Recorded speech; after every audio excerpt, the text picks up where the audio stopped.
మొదటి కొరింథీయులకు రాసిన పత్రిక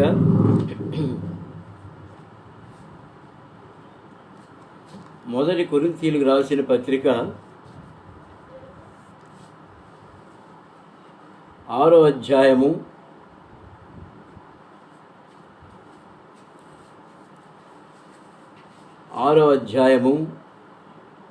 17వ వచనం నుంచి 20వ వచనం వరకు కలిసి చదువుకుందాం అండి. 1 కొరింథీ 6:17 నుండి 20 వరకు కలిసి చదువుకుందాం. అటువలే ప్రభువుతో కలుసుకునివాడు ఆయనతో ఏకాత్మై ఉన్నాడు. జారత్వమునకు దూరముగా పారిపోవుడి. మనుష్యుడు చేయు ప్రతి పాపమును దేహమునకు వెలుపల ఉన్నది, కానీ జారత్వం చేయవాడు తన సొంత శరీరమునకు హానికరముగా పాపము చేయుచున్నాడు. 19 మీ దేహము దేవుని వలన మీకు అనుగ్రహింపబడి మీలోనున్న పరిశుద్ధాత్మకు ఆలయమై ఉన్నదని మీరు ఎరుగరా? మీరు మీ సొత్తు కారు, విలువ పెట్టి కొనబడిన వారు కనుక మీ దేహముతో దేవుని మహిమపరచుడి. ఇంకో మాట చదువుకుందాం అండి. యోహాను సువార్త 4వ అధ్యాయం. 4వ అధ్యాయము 24వ వచనం అదన కలిసి చదువుకుందాం అండి. యోహాను సువార్త 4వ అధ్యాయము 24వ వచనం. దేవుడు ఆత్మ కనుక ఆయనను ఆరాధించువారు ఆత్మతోనూ సత్యముతోనూ ఆరాధింపవలెనెను. ప్రేమగలిగిన మా తండ్రి, మరొకసారి మీ సన్నిధిలో ప్రార్థించుకుంటున్నాము నాయన. మా గమనం తీసుకొచ్చిన మీ లేఖన భాగాలు బట్టి మీకు వందనాలు చెల్లిస్తున్నాము. ఆ తండ్రి, ఆరాధన కొరకు మాకు సహాయపడండి. మీ వర్తమానం ద్వారా మాతో మాట్లాడండి. మమ్మల్ని ఆరాధకులుగా చేయండి. నిలబడుతున్న నన్ను కూడా మీరు కనికరించండి. మీ సిలువు చాటును మరుగుపరచండి. మీరు ఆత్మ గనక మిమ్మల్ని ఆరాధించే మేము ఆత్మతో సత్యంతో ఆరాధించుటకు మాకు సహాయం చేయమని యేసుక్రీస్తు ప్రభువారి శ్రేష్టమైన పుణ్యనామములో స్తుతించి ప్రార్థించి వేడుకుంటున్నాము తండ్రి. ఆమేన్. ప్రియమైనవారా, మన దేవుడు ఏదో ఒక రూపమును పోలినవాడు కాదు. ఒక విగ్రహాన్ని మనం ముందుంచుకొని ఆరాధించే పరిస్థితి ఇది కాదు. లేదా యేసుక్రీస్తు ప్రభువారిని మనం మనసులో రూపించుకొని ఆయనను ఆరాధించడం అనేది అసలు పద్ధతే కాదు. ఎందుకంటే దేవుడు ఆత్మ కనుక ఆయనను ఆరాధించేవారు ఆత్మతోనూ సత్యముతోనూ ఆరాధించాలి. మనం ఆరాధించవలసిన పద్ధతి ఆత్మతో ఆరాధించాలి, సత్యముతో ఆరాధించాలి. చాలాసార్లు మనం సత్యము లేని వారంగా ఉంటాం, అసత్యంగా ఉంటాం. మన మాటలు, మన చూపులు అన్నీ కూడా యథార్థంగా ఉండవు. ఏదో ఒకటి మనసులో ఉంచుకొని పైకి ఇంకోటిగా మాట్లాడేవాళ్ళం. ప్రియమైన ఇదంతా కూడా ఒకప్పుడు సాతాను యొక్క బానిసత్వం కింద మనం ఉంటున్నాం కనుక మన స్వభావం ఆ విధంగా మారిపోయింది. మరి మాట్లాడినా కూడా యథార్థంగా ఉండదు, ఆరాధించినా యథార్థంగా ఉండదు, ప్రార్థించినా కూడా యథార్థంగా ఉండదు. అయితే ప్రభువు కోరుకునేది ఏంటంటే ఆయనను ఆరాధించువారు ఆత్మతోనూ సత్యముతోనూ ఆరాధించవాలి అని ప్రభు సెలవిచ్చాడు. ప్రియమైన వాళ్ళారా, మరి ఈ దినం కొన్ని విషయాలు మనం జ్ఞాపకం చేసుకొని మనం యథార్థంగా ఆరాధించడానికి మనం ప్రయత్నం చేద్దాం. 1 కొరింథీయులకు రాసిన పత్రిక 6వ అధ్యాయం 19వ వచనంలో ఉందండి. మీ దేహము దేవుని వలన మీకు అనుగ్రహింపబడి మీలో ఉన్న పరిశుద్ధాత్మకు ఆలయమైనదని మీరు ఎరుగరా? గమనిస్తున్నారండి. మనము ఈ దేహంలో జీవించినంత కాలము ఈ దేహం ఒకప్పుడు సాతానుకు దాసత్వంలో ఉంది. సాతాను యొక్క దాసత్వంలో మన దేహం మరి మునిగిపోయింది. సాతాను అధికారం కింద ఉంటున్నటువంటి మనము యేసుక్రీస్తు ప్రభువారి యొక్క కృప ద్వారా ఆ బానిసత్వం నుంచి విడిపించబడ్డాము, దేవునికి దాసులమైనాం. మీ దేహము దేవుని వలన మీకు అనుగ్రహించబడి ఉన్నది. ఎట్లా ఉందండి? ఇప్పుడు మనకున్న ఈ దేహము దేవుని వలన దయచేయబడింది. ఎందుకంటే ఇదివరకు పాత స్వభావం మార్చేశారు. ఆ హృదయం మార్చేసిన తర్వాత నూతన హృదయంగా ప్రభు మార్చిన తర్వాత ఈ హృదయము, ఈ దేహము దేవునికి ఆలయమై ఉన్నది. దేవునికి ఆలయం ఎట్లా ఉండాలండి? పరిశుద్ధతతో ఆత్మతో, సత్యంతో, యథార్థముగా ఆయన సన్నిధిలో మనం గడిపే వారంగా ఉండాలి. మన హృదయంలో ఇంకొకరు చోటు ఉండటానికి వీల్లేదు. మన హృదయంలో సాతాను తలంపులు కానీ, ఈ లోక పరిస్థితులు కానీ, ఈ లోక ఆకర్షణలు కానీ మరి ఎటువంటి ఆకర్షణ లేకుండా మనం ప్రభు సన్నిధిలో గడిపే వారం ఉన్నప్పుడు మన దేహము పవిత్రంగా ఉంటుంది. మీలో ఉన్న పరిశుద్ధాత్మకు ఆలయమై ఉన్నది. మన దేహంలో ఏముందండి? పరిశుద్ధాత్మ ఉంచాడు దేవుడు. పరిశుద్ధాత్మ ఉంచాడు. ఒకప్పుడు ఎవరు ఆత్మ ఉండేది? ఈ దేహంలో మన దేహంలో మరి సాతాను యొక్క ఆత్మ మనలో ఉండేది. సాతానే ఆత్మ.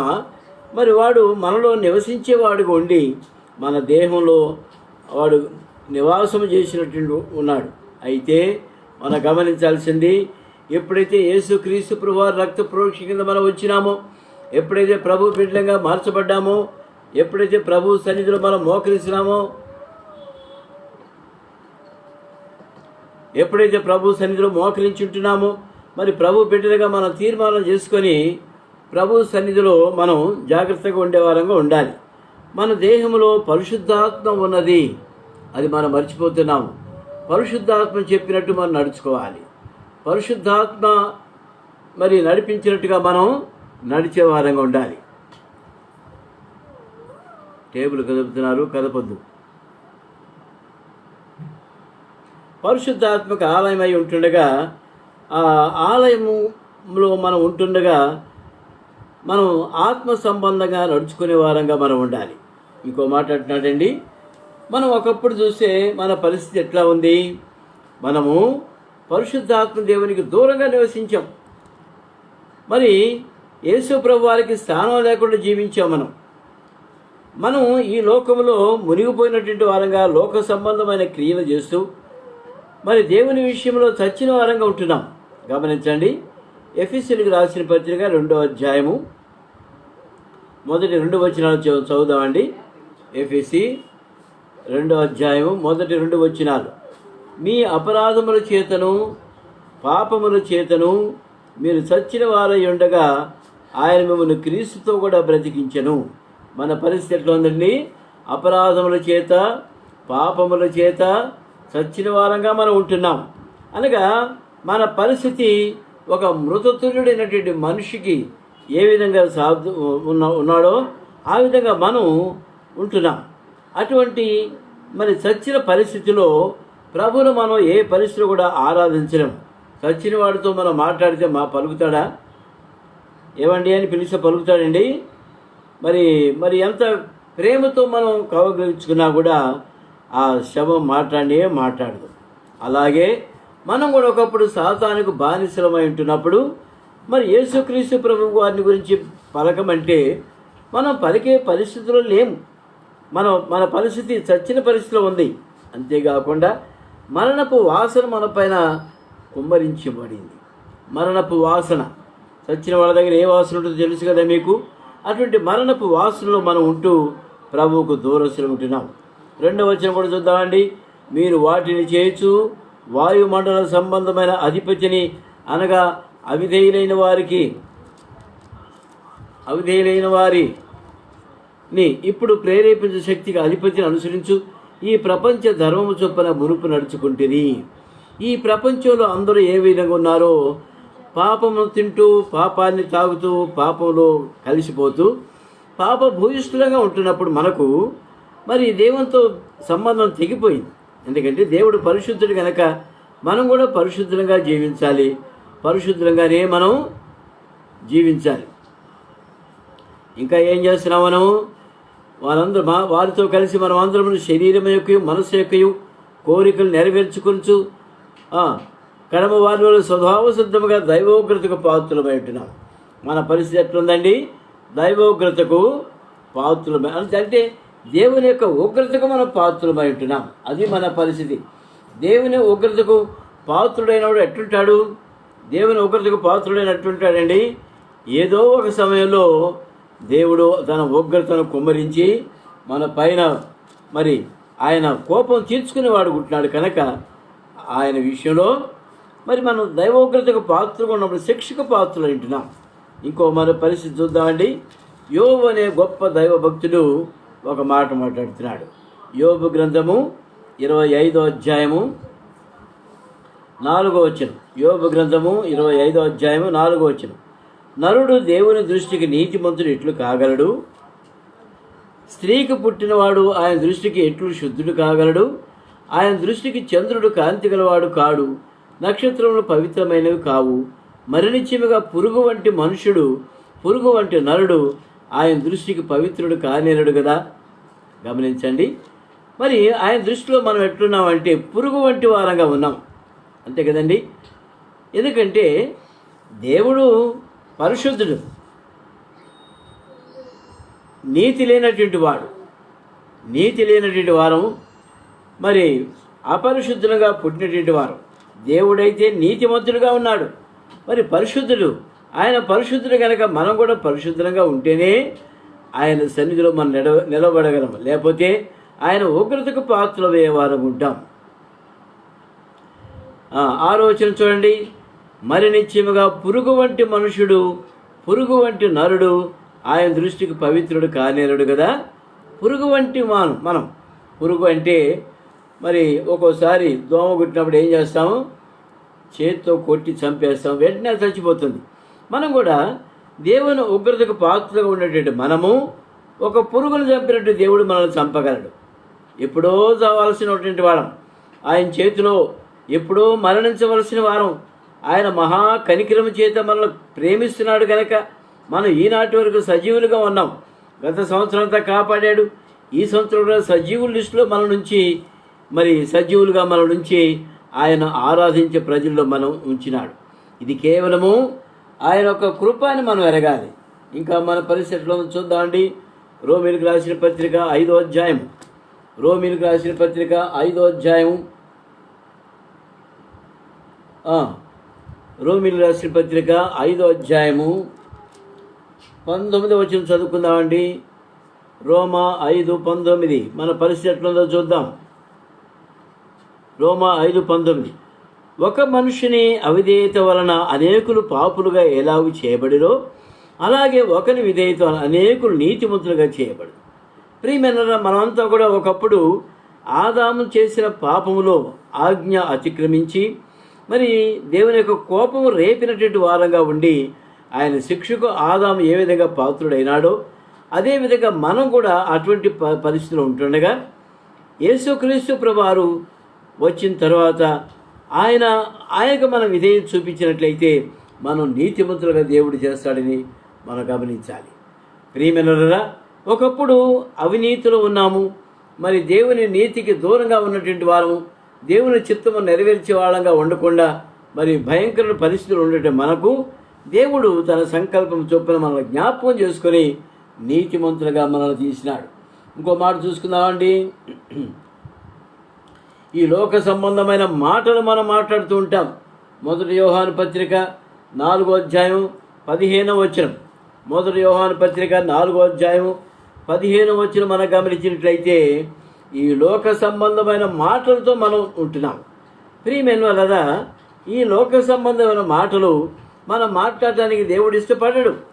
ప్రియమైన వాళ్ళరా, రక్షించబడ్డం అని చెప్పుకుంటున్నామే కానీ ఈ లోక సంబంధమైన మాటలు మనలోంచి పోలా. రకరకాలుగా సులభంగా అబద్ధాలు ఆడేవాళ్ళం, సులభంగా మాట తప్పేటువంటి వాళ్ళం, సులభంగా దేవుని తిరస్కరించేవాళ్ళం, మరి దేవుని గురించిన భయం లేని పరిస్థితుల్లో మనం ఉండి ఈ లోకము సంబంధమైన మాటలు మాట్లాడేవాళ్ళం ఉంటాం. దైవోగ్రతకు పాత్రమైన ఇందాక చూసాం, ఎఫెసీ 2:3. ఇటువంటి మనం ఉండటం వల్లనే మనము దైవోగ్రతకు పాత్రమైన. ఒక మాట చూసుకుందామండి. అపోస్తలుడైన పౌలు ఏం మాట్లాడుతున్నాడో చూద్దాం. 1 తిమోతి రాసిన పత్రిక 1 అధ్యాయము 12వ వచనం. 1 తిమోతి 1 అధ్యాయం 12వ వచనం. పూర్వము దూషకుడను హింసకుడను హానికరుడునైన నన్ను తన పరిచర్యకు నియమించి నమ్మకమైన వారిగా ఎంచినందుకు నన్ను బలపరిచిన మన ప్రభు అయిన యేసుక్రీస్తునకు కృతజ్ఞుడై ఉన్నాను. పౌలు ఏమంటున్నాడండి? పూర్వము దూషకుడను హింసకుడను హానికరుడును, దేవుని బిడ్డలను దూషించిన వాడిని, దేవుని బిడ్డలను హింసించిన వాడిని నేను దేవుని బిడ్డలకు హానికరంగా ఉన్నాను, అనేకుల్ని హింసించి మరి కొట్టి చంపేదానికి కూడా నేను సాక్షిగా ఉన్నాను. ప్రియమైన వల్ల అటువంటి నన్ను దేవుడు ఏం చేశాడు? తన పరిచర్యకు నియమించాడు. పుట్టిన వెంటనే పుట్టుకతోనే ఎవరు నీతిమంతులు అవరు, పుట్టుకతోనే దేవుని బిడ్డలుగా మార్చబడరు. అయితే మనం ప్రభువుకు విధేయత చూపిన తర్వాత మనం రూపించి ఆయన బిడ్డలుగా మార్చి మన పాపములన్న మా అతిక్రమలన్నీ కూడా కడిగివేసి తన బిడ్డగా మార్చి మరి మన కన్నుల నుండి పొరలు రాల్చేటట్టు చేసి ఆయన పరిచర్యకు మనం నియమించేవాడు ఉంటున్నాడు. ప్రియమైన వల్ల ఈ సత్యములు మనకు కలిగిన వారం ఉండి మన ప్రభును మనం ఆరాధించే వారం ఉండాలి. ఇంకో మాట చూద్దామండి. రోమీయులకు రాసిన పత్రిక 5వ అధ్యాయము 8వ వచనంలో ఒక మాట చదువుకుందాం. రోమీయులకు రాసిన పత్రిక 5వ అధ్యాయము 8వ వచనం.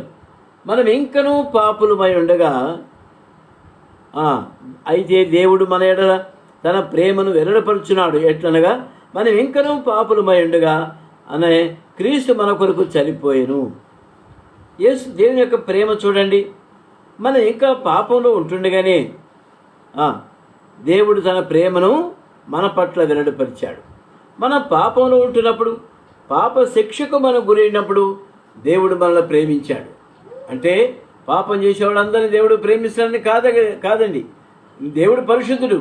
అయితే పాపం చేసి నిత్య నరకానికి పాత్రుడైనటువంటి వాడిని దేవుడు కనికరించి తన వైపుకు తిప్పుకొని తన బిడ్డగా మార్చుకొని ఆయన రక్షణ భాగ్యం మనకి ఇచ్చేవాడు. మనం ఇంకనూ పాపులమైండుగానే క్రీస్తు మన కొరకు చనిపోయెను. ఎట్లా క్షమిస్తాడు మన పాపాలు? యేసు క్రీస్తు ప్రభువారు తన సొంత కుమారుని యేసు ప్రభువారిని సిలువలో బలిగా సమర్పించి ఆయనను మనకు మరి రక్షణ ఆధారంగా బయలుపరిచాడు. మన పాపములకు శాంతికరంగా ఆయన ఉన్నాడు. మన పాపములో కడిగి వేసేవాడుగా ఆయన ఉన్నాడు. కనుక ఆయన కృపను బట్టి, ఆయన ప్రేమను బట్టి మనం ఇంకా సజీవులుగా ఉండి ఆయన బిడ్డలుగా మనం కొనసాగుతున్నాం. ఇంకో మాట చూద్దామండి. మనం ఈ విధంగా ఉంటుండగా, అంధకారంలో చీకటిలో కూర్చుని ఉంటుండగా ప్రభు మనల్ని ఏ విధంగా పిలిచినాడో చూద్దాం. అపోస్తలుడైన పౌలు కొరింథీయులకు రాసిన 2వ పత్రిక 4వ అధ్యాయము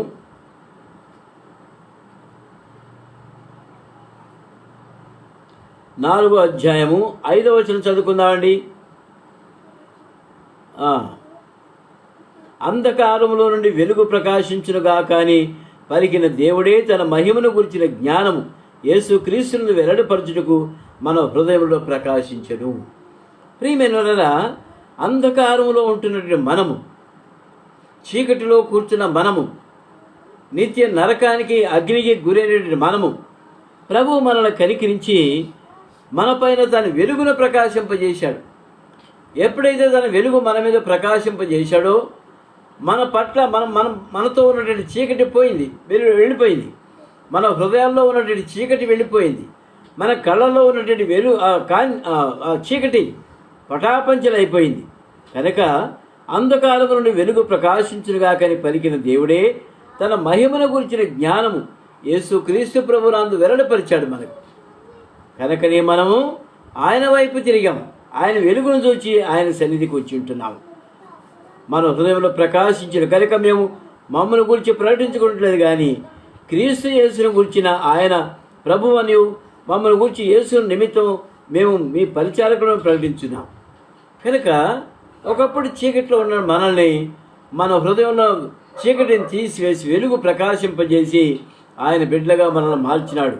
అందును బట్టి మనము ప్రభువుకు వందనాలు చెల్లించాలి. ఇంకో మాట చూద్దామండి. అక్కడే ఉంది 7వ వచనం.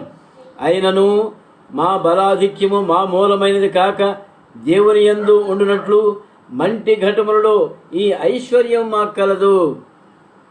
మంటి ఘటములలో ఈ ఐశ్వర్యం ఏంటి? ఐశ్వర్యం యేసు క్రీస్తు ప్రభువు యొక్క రక్త ప్రోక్షణగా మనం ఉంటున్నప్పుడు, ఆయన వెలుగు మనలో ఉంటున్నప్పుడు, ఆయన మహిమ మనలో ప్రవేశించినప్పుడు మనం ఏ విధంగా ఉన్నామండి? ఒకప్పుడు చీకటితో నిండిన హృదయాలు ఇప్పుడు ఆ మంటి ఘటాల్లో ఐశ్వర్యం దేవుడు కొమ్మరించాడు. ఏంటి ఐశ్వర్యము? క్రీస్తు ప్రభు వారిని గురించిన సువార్త మన హృదయాల్లో ప్రవేశింపజేసి మనల్ని ఐశ్వర్యవంతులుగా తీశాడు.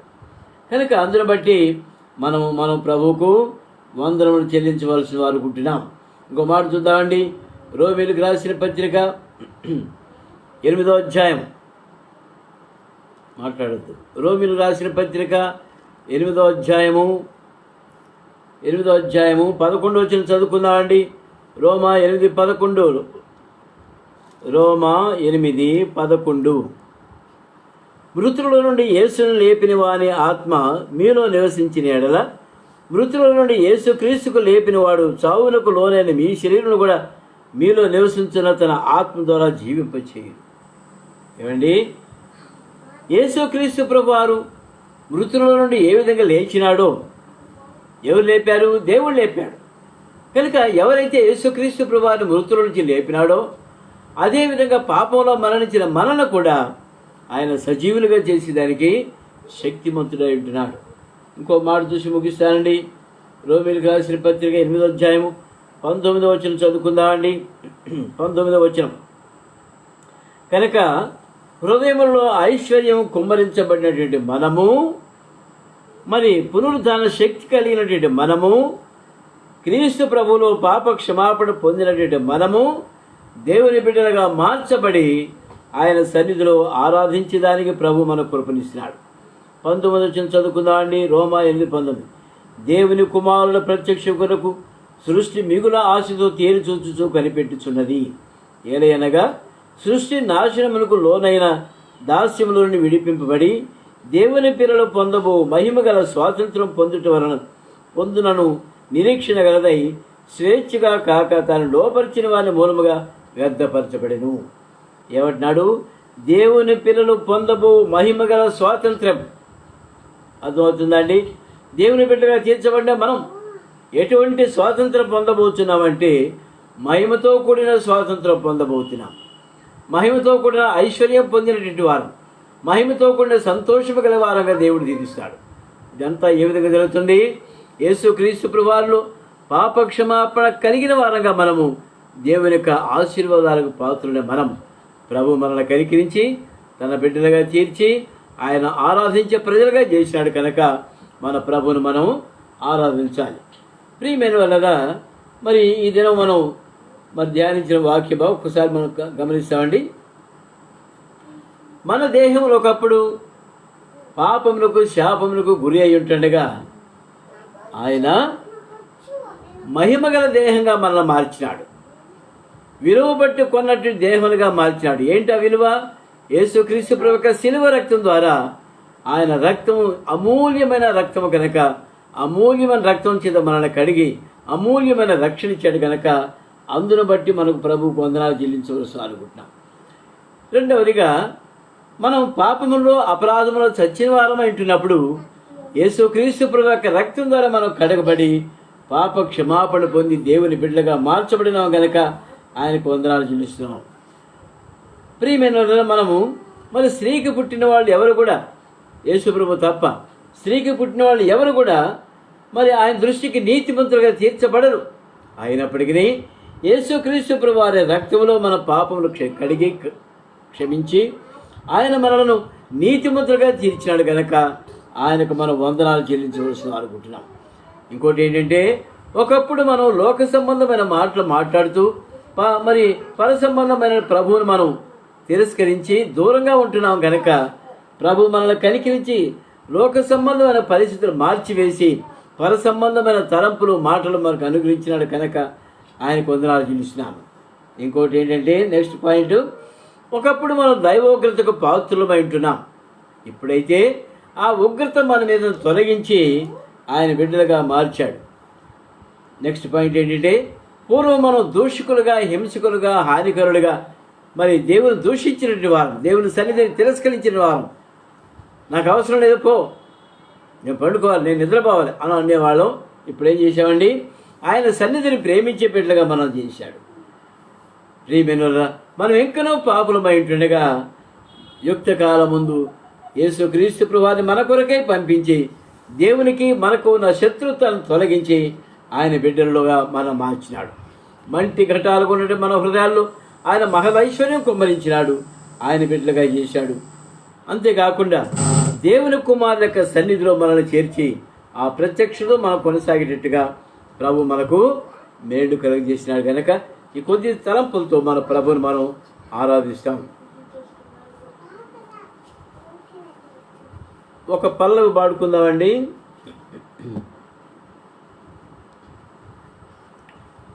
రెండు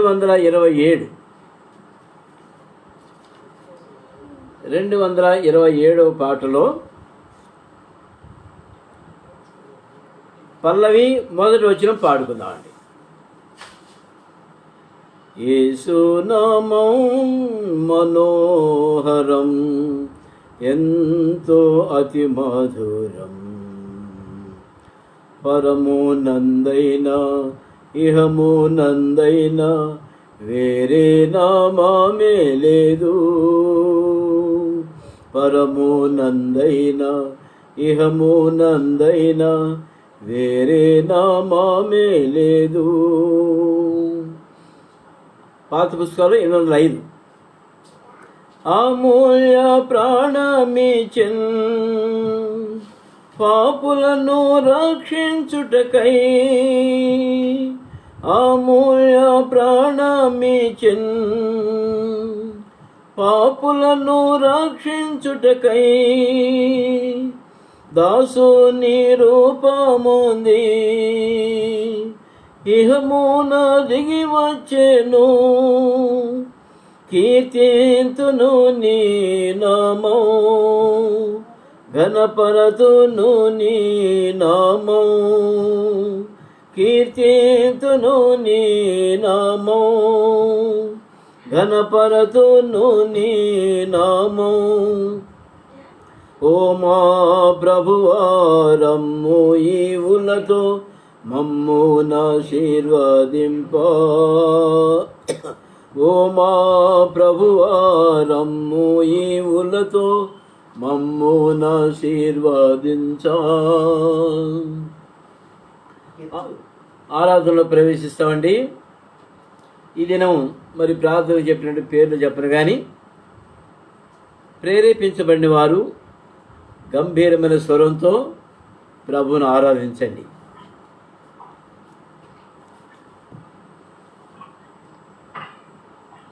సమయం పోనీయొద్దు. తండ్రి, కృపగల దేవ, దైవన్నాయ, ఈ ఉదయకాల సమయమందు నీ పరిశుద్ధ దినమందు సజీవురాలుగా నిన్ను ఆరాధించటకు పూజించటకు నాకు ఇచ్చిన శ్రేష్టమైన సమయానికై నీకు వందనాలు, స్తుతులు, స్తోత్రాలు చెల్లించుకుంటున్నాను తండ్రి. అవును ప్రభా, పాపముల చేత అపరాధముల చేత ప్రభా స్వచ్ఛ స్థితిలో ఉన్న నన్ను ప్రభా దైవోగ్రతకు పాత్రరాలుగా నేను ఉన్నప్పుడు ప్రభా నాయన పురుగుల వంటి ప్రభా నా జీవితాన్ని ప్రభా పవిత్రాలుగా చేయటకు ప్రభా సిలువలో నీ యొక్క అమూల్యమైన రక్తంతో ప్రభా నా పాపములు కడిగి ప్రభా నన్ను నీతిమంతులుగా చేసినందుకై నీకు వందనాలు, స్తుతులు, స్తోత్రాలు చెల్లించుకుంటున్నాను తండ్రి. నాకు అమూల్యమైన రక్షణ ఇచ్చినందుకై నీకు వందనాలు, స్తుతులు, స్తోత్రాలు చెల్లించుకుంటున్నాను తండ్రి. దోషకుడిని ప్రభా హింస చేసేదాన్ని ప్రభా హానికరంగా ఉండిన నన్ను ప్రభా నీ యొక్క ప్రభా దయా సంకల్పంతో ప్రభా నన్ను జ్ఞాపకం చేసుకొని నా కన్నుల నుండి ప్రభా పొలం రావు చేసినందుకే నీ వందనాలు తెచ్చుకుంటున్నాను తండ్రి. నీ సన్నిధిని ప్రేమించే బిడ్డగా నన్ను చేసినందుకే నీ వందనాలు, స్తుతులు, స్తోత్రాలు చెల్లించుకుంటున్నాను తండ్రి. ప్రభా నాయన ఇంకను ప్రభా నేను పాపంలోనే ప్రభా ఉండి కూడా ప్రభా నాయన నీ ప్రేమని ప్రభా నైనా నేను గుర్తించలేనప్పుడు ప్రభా నన్ను ప్రభా జ్ఞాపకం చేసుకుని ప్రభా నీ యొక్క దయా సంకల్పంతో ప్రభా నన్ను జ్ఞాపకం చేసుకున్న ప్రేమకై నీకు వందనాలు, స్తుతులు, స్తోత్రాలు చెల్లించుకుంటున్నాను తండ్రి. ప్రభా అంధకారంలో ప్రభా చీకట్లో ప్రభా నేను ఉంటుండగా తండ్రి, వెలుగు లేకుండా ప్రభా ఉంటుండగా ప్రభా నీ యొక్క వెలుగును నాకు ప్రకాశింప చేయడానికి ప్రభా నీ మహిమను నాపై ప్రకాశింప చేసినందుకు నీకు వందనాలు తెలుసుకుంటున్నాను తండ్రి. అవును ప్రభా మంచి ఘటంలాగా ఉన్న నన్ను ప్రభా నీ యొక్క మహిమతో ఐశ్వర్యముతో ప్రభా నన్ను ప్రభా నా మీద ప్రభా కుమ్మరింప చేసినందుకే నీకు వందనాలు తెలుసుకుంటున్నాను తండ్రి. నీ దేవుని గురించి సువార్త నాకు తెలిపి నీ బిడ్డగా నీ యొక్క రాజ్య వారసులాలుగా నన్ను చేసినందుకే నీకు వందనాలు, స్తుతులు, స్తోత్రాలు తెలుసుకుంటున్నాను తండ్రి. నీ మహిమతోను నీ ఐశ్వర్యముతోను ప్రభా స్వాతంత్రము నాకు ఇచ్చి ప్రభా నేను ప్రభా నీ రాకడ సమయంలో ప్రభా నీ మహిమ ఐశ్వర్యముతో ప్రభా నీ స్వాతంత్రముతో ప్రభా నీ యొక్క రాజ్యానికి వారసురాలుగా వస్తాననే నిరీక్షణ నాకు ఇచ్చినందుకే నీకు వేలాది స్తుతులు స్తోత్రాలు చెల్లించుకుంటూ ఇంత గొప్ప రక్షణ నాకు ఇచ్చినందుకే నీకు మరొకసారి కోట్లాది స్తుతులు స్తోత్రాలు చెల్లించుకుంటూ ఈ నా స్తుతి ఆరాధన యేసుక్రీస్తు వారి అతి పరిశుద్ధమైన ఘనమైన నామానికి అర్పించి ఆరాధించుకుంటున్నాను తండ్రి. ఆమేన్. దేవుడు తండ్రి పరిశుద్ధమైన దేవా మన కాల్సిన నాయన ఇంకో మంచి బ్రతకమని చెప్పి మరొక దినాన నాకు సజీవురాలుగా ఉంచారు. ఇంకా సజీవమైన బిడ్డలతో పాటు ప్రభావ సజీవుల విదేశంలో ప్రభావ నేను కూడా సజీవం కలిగిన దేవుడు ఆరాధించడానికి ప్రభావ నేను నాకు ఇచ్చిన గణితం బట్టి సరళాన్ని బట్టి వాళ్ళు ఆచరించుకుంటున్నాను ప్రభావ. ఎంతో మంది నాయన హాస్పిటల్లో కూడా ఆరాధించుకుంటున్నారు నాయన. నా మంచితనం నీటి యథార్థతను బట్టి కాదుగా ప్రభావ ఈ కృపను బట్టి నాయన నన్ను జ్ఞాపకం చేసుకున్నారు తండ్రి. స్తోత్రాలు ప్రభావ. దేవా నేను కూడా నాయన ఒకప్పుడు దేవా నా పాపములతోనూ శాపములతో నిండి ప్రభావ మరి తండ్రి మరి దేవా మరి అంధకారం బట్టి నా జీవితంలో మరి ప్రభావ నాకైన శాశ్వత మార్గం నెమ్మది లేక ప్రభావ అనేక మార్లు నా జీవితాన్ని బట్టి తండ్రి నేనున్న స్థితిని బట్టి ప్రభావ ఆదికరుడుగా హింసకుడుగా ప్రభావ ఏ విధంగా పౌరైతే ఉన్నాడో ఆ రకంగా నేను కూడా నిన్ను దూషించేదానిగా నిందించేదానిగా ఉంటూ వచ్చినప్పుడు ప్రభావ మరి సువార్తని మరి ప్రభావ నాకు అందించారు దేవా. నీ సువార్త ద్వారా ప్రభావ మరి కర్తని నాకు ప్రకాశింపజేశారు తండ్రి. అంధకారం లాంటి నా జీవితంలో నాయన వెలుగును ప్రభావ నింపారు తండ్రి. మరి మంచి గతం లాంటి నాలో తండ్రి మహిమశ్వర్యాన్ని నింపారు తండ్రి. నీ కుటుంబాన్ని శక్తినిచ్చారు ప్రభావ. క్రీస్తులో నాకు పాపక్షమాపణ ఇచ్చారు దేవా. నీ మహిమలో నాయన నాకు స్వతంత్రాన్ని ఇచ్చారు తండ్రి.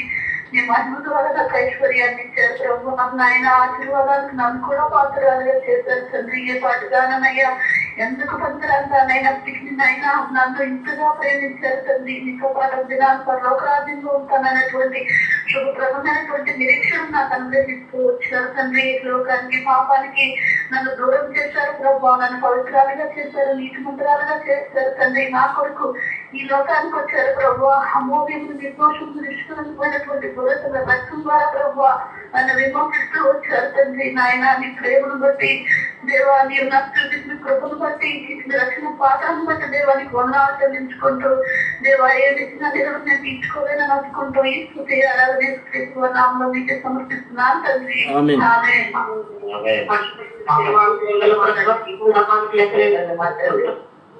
ఒక్కొక్కరు తండ్రి దయగల ప్రభు నామానికి చెల్లించుకుంటున్నాను ప్రభు. ఆయా ఇప్పుడు వరకు నన్ను నీ రెక్కల కింద భద్రపరిచారు ప్రభు.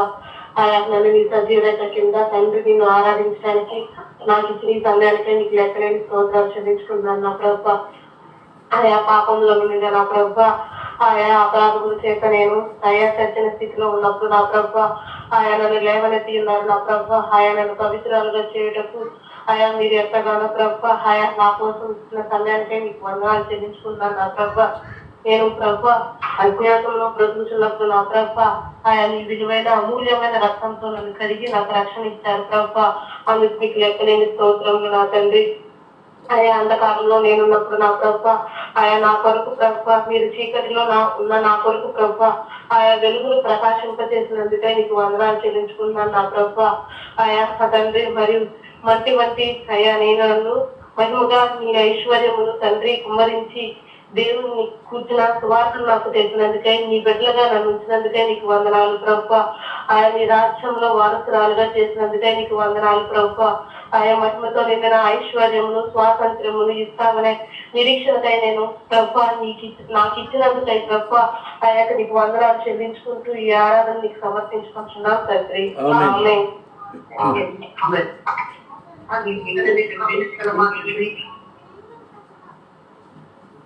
మంచితమైన దేవా ప్రేమల పాటండి నీ బంగారు పాదాలు స్తోత్రాన్ని చెల్లించుకుంటున్నాం నాయన ప్రభా. ఈ పరిశుద్ధ దినం మందు పంచండి నీ బిడ్డలతో చేరి నేను కూడా ప్రభా నేను స్థుతించుటకు ఆరాధించుటకు నాకు ఇచ్చినటువంటి ప్రశస్త సమయాన్ని బట్టి నీకు స్థుతులు స్తోత్రాలు చెల్లించుకుంటున్నాం నాయన ప్రభా. మా దేహం పరిశుద్ధాత్మక ఆలయంగా ఉన్నదని ప్రభా మేము వీలు పెట్టి పొరబడ్డ వారములు తండ్రి.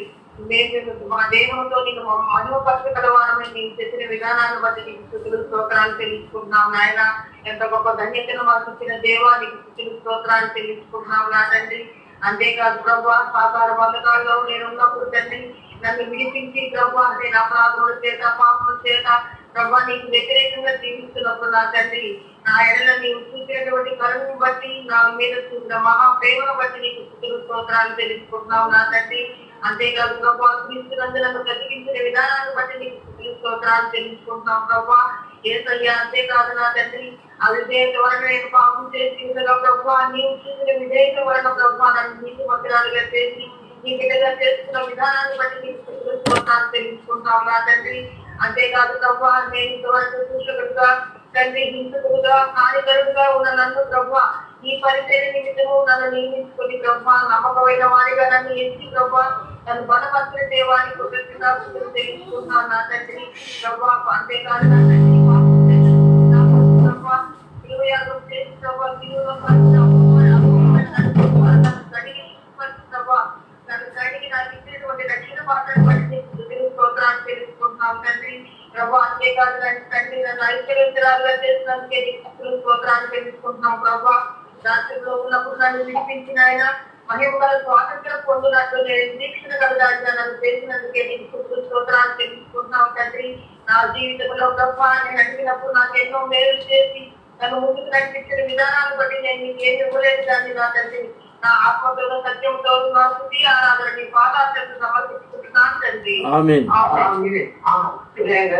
తండ్రి జంగుల రక్షిత నాయన ఉదయకాల సమయంలో నీ బిడ్డలతో కూడా ఆన్లైన్లో కలిసి నేను కూడా మిమ్మల్ని స్థుతించి మిమ్మల్ని ఆరాధించే భాగ్యము పాతిని నీచులైన నాకు కూడా మీరు ఇచ్చారు నా తండ్రి నాయన. దైవ గురుతుకు నేను లోనైందని ప్రభు నన్ను పచ్చిగట్టమునైన నన్ను మీరు నా తండ్రి నా కోసం మీరు ఎన్నో శ్రమలు పడి నా కోసం మీరు కాచిన రక్తాన్ని బట్టి మీకు స్తోత్రాలు నా తండ్రి. నేను ఈ లోకంలో నా ప్రభు తండ్రి పాపములు శాపములు నాయన ఉన్నప్పుడు మీరు నన్ను దర్శించుకున్న విధానాన్ని బట్టి మీకు స్తోత్రాలు నా దేవ. ఎంతో మీరు నా పట్ల చేసిన గొప్ప కార్యాలు బట్టి మీకు స్తోత్రాలు నా దేవ. ఈ దినము నా తండ్రి నీ పరిశుద్ధ బిడ్డలతో కలిసి నేను స్తుతించి నేను ఆరాధించడానికి నాయన ఇచ్చిన కృపను బట్టి స్తోత్రాలు చెల్లించుకుంటూ నా తండ్రి నేను పొందవలసిన గాయాలు ఎందరో అవమానాలు మీరు పొందారు నాయన. మీరు ఇచ్చిన రక్షణ బట్టి మీకు స్తోత్రాలు చెల్లించుకుంటూ నా స్తుతి నా ఆరాధన యేసయ్య పరిశుద్ధమైన నామములో మీకే సమర్పించుకున్నాను తండ్రి.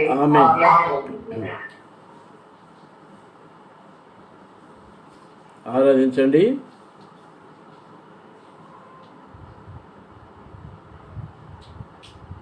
మా ప్రేమల బంధం తండ్రి పరిశుద్ధమైన దేవ మధ్యాహ్న సమయంలో ప్రభా ఆరాధించకు నాకు శ్రేష్టమైన సమయాన్ని బట్టి తెలిసిన ప్రభా నాయన ప్రభా పాపంలో శాపంలో అంధకారంలో ప్రభా దైవోక్తకు నాయన పాత్రలుగా ఉన్నప్పుడు నన్ను ప్రభా జ్ఞాపకం చేసుకుంటూ వచ్చిన తండ్రి.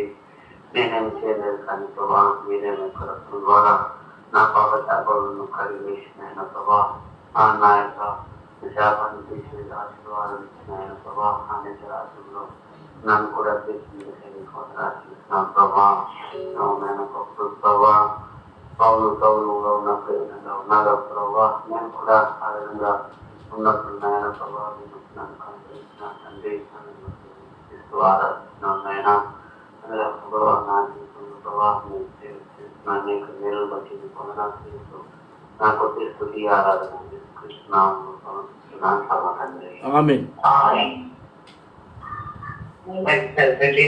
నాయన మీ పాదం వచ్చి వేలాడిస్తూ చేసుకోవడం నాయన. నేను చేసే ప్రార్థన అనిపిస్తున్నారని అడిగే ప్రతి ఉదయం చేస్తారు నేను నమ్ముతున్నాను నాయన.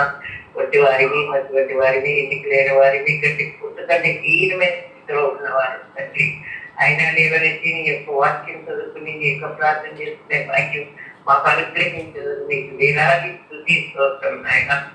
ఆత్మను మీరు ప్రార్థన చేసినట్టు ఆరాధించేటట్టు ఆత్మతోనూ సత్యంతోనూ ఆరాధించాలని చెప్పినావు నాయన. ఆత్మతో సత్యంతో ఆరాధించే భాగ్యం మాకు అనుగ్రహించమని కోరుతున్నాను. మా కొరకు నా యొక్క పాపల కొరకు కొద్ది విలువైన రక్తం కార్తీక తక్కువ ఆ విలువైన రక్తము మా యొక్క పాపడాన్ని కలిగి శుభ్రం చేస్తామని మేము నమ్ముతున్నాను నాయన. మీ దేహము దేవుని ఆలయం చెప్తున్నావు నాయన. మీరు పురుగు వంటి వారిని చెప్తున్నారు నాయన. అలాగే నాయన పురుగొట్టి జీవించకుండా మంచి జీవితం జీవించే భాగ్యం మాకు అనుగ్రహించమని కోరుతున్నాను నాయన. నాయన మమ్మల్ని శాస్త్రీయించి జీవించండి. మా ఆరాధన ప్రార్థన మీరు ఆరాధిస్తున్నారు, మీరు నమ్ముతున్నాను. నా కొరకు సెలవు పొంది విలువైన సాక్షుల తక్కువ విలువైన మా యొక్క గౌరవులు అప్పుడాలు గడిపి చేస్తామని నమ్ముతున్నాను నాయన. నా కొరకు మీరు సెలవు పొంది విలువైన సాక్షుల తక్కువ నాయన మీరు స్తుతి ఆరాధన మీకే సమర్పించుకుంటూ మేము దీని చేసి ఆరాధిస్తున్నారని నేను నమ్ముతున్నాను నాయన. మాకు నీకు మా మీద నా మీద దయచేయండి, నీ కృపలో నింపండి, నీ భాగ్యం నాకు అనుగ్రహించండి ఆయన. నీ స్తుతి ఆరాధన సమర్పించుకోదు మా ప్రభువైన యేసుక్రీస్తు ద్వారా మిమ్మల్ని ప్రతి మాలి వేడుకుంటున్నాను తండ్రి.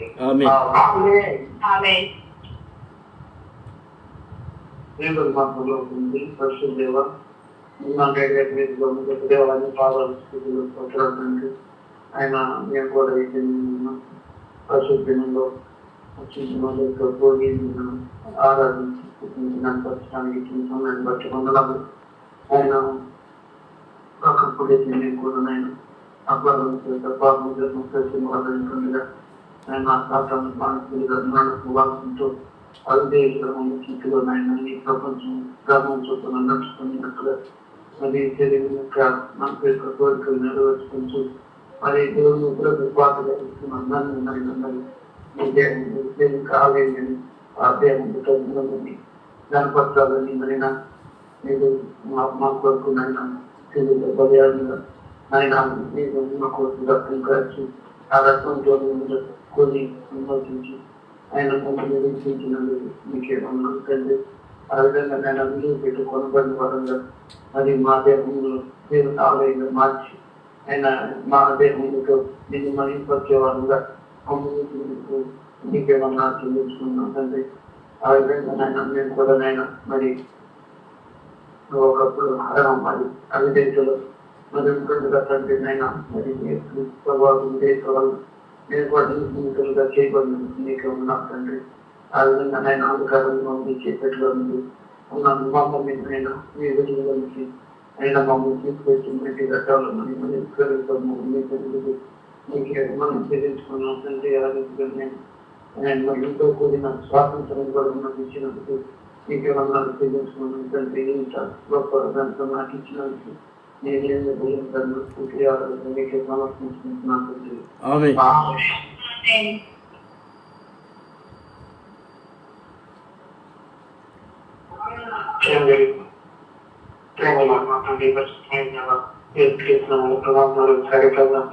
ఆదివారం ప్రభావ మీ శరీరంలో ఆరాధించేదని వాక్యంలో తెలిసిన పాఠంలో మమ్మల్ని కడిగి మహిమకరమైన దేహంగా మార్చినందుకు స్తోత్రం చెల్లిస్తున్నాం ప్రభా. పురుగు వంటి వారంగా చిత్రంగా ఉన్న మమ్మల్ని ప్రభా మీరు పాల్పడి ఉండవలసింటుంటారు ప్రభా. ఆ విధంగా ప్రభావ మరణించవలసి ఉంటుందిగా ప్రభావ మమ్మల్ని దళితులుగా మార్చి ప్రభావ మీ శరీరంలో చేస్తున్నందుకు స్తోత్రం చెల్లిస్తున్నాం ప్రభా. ప్రభావ మీ నీతికి దూరంగా ఉండి ప్రభావ మమ్మల్ని మార్చగలవారిని ప్రభావ మమ్మల్ని నీతిగా చేసినందుకు స్తోత్రం చెల్లిస్తున్నాం ప్రభా. ప్రభా దూషకుడు ప్రభా హింసకు అయిన పౌరులు ప్రభా మీ పరిస్థితులుగా వాడుకున్న మీరు ప్రభావ మమ్మల్ని కూడా మీ ఆజ్ఞలు మేము కూడా ప్రభావ మీ ఆజ్ఞలు అతిక్రమించుంటుండగా ప్రభా మమ్మల్ని కూడా ప్రభావ మీ ఆ పరిస్థితుల మధ్య ప్రభావ మాకు నామకరించారని వాగ్దానం చేస్తున్నందుకు స్తోత్రం చెల్లిస్తున్నాం ప్రభావ. ప్రభావ మేము పాపంలో ఉన్నప్పుడే ప్రభావ మమ్మల్ని ప్రేమించి పరికరించి ప్రభావ మీరు కొని ప్రతి మా కోసం మరణించి ప్రభావ మా పాపం కడిగి వేసినందుకు స్తోత్రం చెల్లిస్తున్నాం ప్రభావ. ప్రభా అంధకారంలో ఉన్న మేము ప్రభా నిత్య నరకానికి అగ్ని గురై ఉండాల్సిందిగా ప్రభా మాపై మీ వెలుగును నింపి ప్రభా ఆ వెలుగుతో ప్రభా మమ్మల్ని ప్రకాశం చేస్తున్నందుకు స్తోత్రం చెల్లిస్తూ ప్రభా ఇన్ని చేస్తూ మీకు ఏమి ఇచ్చి ప్రభా కృతజ్ఞత చెల్లించాను ప్రభా. అందుకే స్తుతి ఆరాధన ప్రభా నామంలో సమర్పిస్తున్నాం తండ్రి.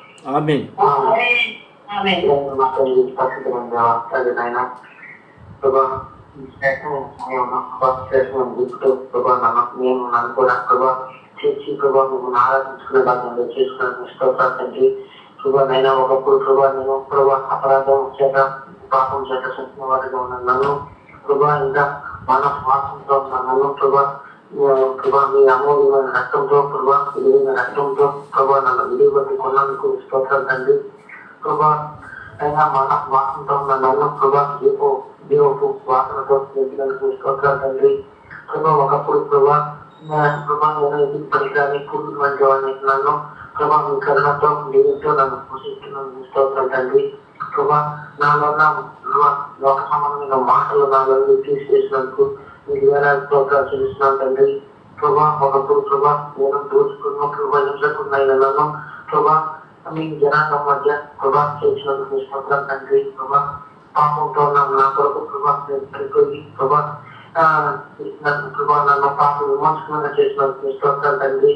ప్రభా ఉగ్రతకు పాత్రలైన నన్ను ప్రభా మీ జీవంతో ప్రభా నడిపిస్తున్నందుకు ప్రభా స్తోత్రాలు తండ్రి. ప్రభా మీ పునరుద్ధరణ బలంతో ప్రభా మీ యొక్క నిత్యరాజ్యంలో ప్రభా నాకు ప్రభా ప్రవేశించడానికి నిరీక్షణ ప్రభా నాకు ఇచ్చినందుకు మీకు వేలాది స్తోత్రాలు చెల్లిస్తూ ప్రభా ఇచ్చిన సమయం బట్టి మీకు వేలాది స్తోత్రాలు చెల్లిస్తూ దేశంలో నాలో స్థితించి గణపరిచి ఆరాధించి శక్తిస్తున్నాను తండ్రి.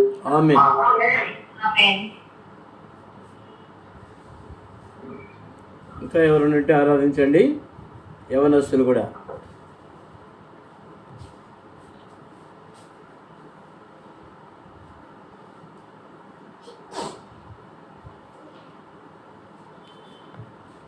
ప్రేమ కలిగిన మా తండ్రి, పరిశుద్ధుడైన మా దేవా, మహిమ గల మీ నామమును బట్టి మీ పాదాలు వందనాలు స్తుతులు స్తోత్రాలు చెల్లిస్తున్నాను నాయన. నా దేవా, నా ప్రభా, నేను కూడా మీ ప్రియ బిడ్డలతో చేరి మీ పరిశుద్ధమైన నామమును ఆరాధించుటకు నాకు ఇచ్చిన ధన్యతను బట్టి మీ పాదాలకు స్తుతులు స్తోత్రాలు చెల్లిస్తున్నాను. నా దేవా, నా ప్రభా, నా తండ్రి, ఒకప్పుడు మంటి శరీరంతో నేను ఉంటున్నప్పుడు ఈ లోకపు మాటలతో నేను మాట్లాడుతున్నప్పుడు దేవుని ఉగ్రతకు పాత్రుడై ఉంటుండగా నన్ను మీరు కనికరించేందుకు మీకు స్తోత్రాలు చెల్లిస్తున్నాను. నా దేవా, నా ప్రభా, నా హృదయాన్ని మార్చినారు మీ వందనాలు. మీ శిలువ రక్త ప్రోక్షణగా ఉంచి మీ బిడ్డగా నన్ను చేసినందుకు మీకు స్తోత్రాలు చెల్లిస్తున్నాను. నా దేవా, మంటి ఘటములంటే నా హృదయంలో మహదైశ్వర్యమును కొమ్మరించినందుకు మీకు స్తోత్రాలు. నా దేవా, ఒకప్పుడు నేను చీకటిలో మరణ ఛాయలో ఉంటుండగా నన్ను కనికరించి మీ జీవపు వెలుగును నాపైన కుమ్మరించినందుకు మీకు స్తోత్రాలు చెల్లిస్తున్నాను. మరణపు వాసంతో ఉన్నటువంటి నన్ను జీవపు వాసంతో నింపినందుకు మీకు స్తోత్రాలు చెల్లిస్తున్నాను. నా దేవా, నా ప్రభా, నాకు తెలిసిన వారు అనేకులు గత సంవత్సరంలో మరి మరణించి ఉంటుండగా నన్నైతే మీరు సజీవ లెక్కలో ఉంచినందుకు మీ పాదాలకు స్తుతులు స్తోత్రాలు చెల్లిస్తున్నాను. నా దేవా, నా ప్రభా, ఏ యోగ్యత ఏ మంచితనం లేనటువంటి నన్ను, మీ ఉగ్రతకు పాత్రుడైన నన్ను మీరు కనికరించి మా ప్రభా, మీ మహదైశ్వర్యం నాకు ఇచ్చేందుకు మీకు స్తోత్రాలు చెల్లిస్తున్నాను. మహిమతో కూడిన స్వాతంత్రం నాకు ఇచ్చేందుకు మీకు స్తోత్రాలు చెల్లిస్తున్నాను. నా దేవా, ఏ మంచితనం లేని నన్ను ఇంతగా మీరు ప్రేమించి కనికరించి మీ బిడ్డగా చేసుకొని మిమ్మల్ని ఆరాధించే వాళ్ళను నన్ను కూడా ఉంచేందుకు మీకు స్తోత్రాలు చెల్లిస్తూ ఈ నా కొద్ది స్తుతి ఆరాధన నా ప్రభువును నా రక్షకుడైన యేసుక్రీస్తు ప్రభు వారి శ్రేష్టమైన పుణ్యనామములో అర్పించి ఆరాధించుకుంటున్నాను తండ్రి. ఆమేన్. ఒక పాట పాడుకుందాం అండి. పల్లవి మొదటి వచనం చివరి వచనం పాడుకుందాం. పాట సంఖ్య 116. పల్లవి మొదటి వచనం చివరి వచనం పాడుకుందాం. అర్పింతు స్తుతుల్ నీ సిలువలోన చూపిన నీ ప్రేమకై, మరణమొంది సమాధి నుండి మరల లేచితివి, మరణమొంది సమాధి నుండి తిరిగి లేచితివి.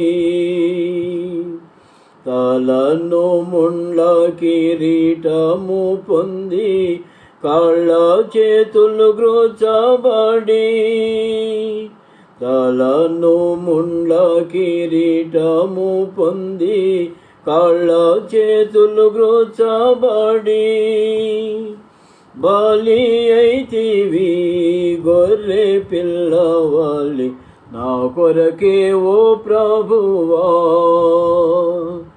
బలి అయితివి గొర్రె పిల్లవాళ్ళే నా కొరకే ఓ ప్రభువా అర్పించు స్తుతుల్ నీ సిలువలోన చూపిన నీ ప్రేమకై మరణముంది సమాధి నుండి మరలా లేచితివి మరణముంది సమాధి నుండి మరలా లేచితివి నీ సిలువలో తొలగే నా నీచ పాపము నే ద్వేషింతు నన్నీయు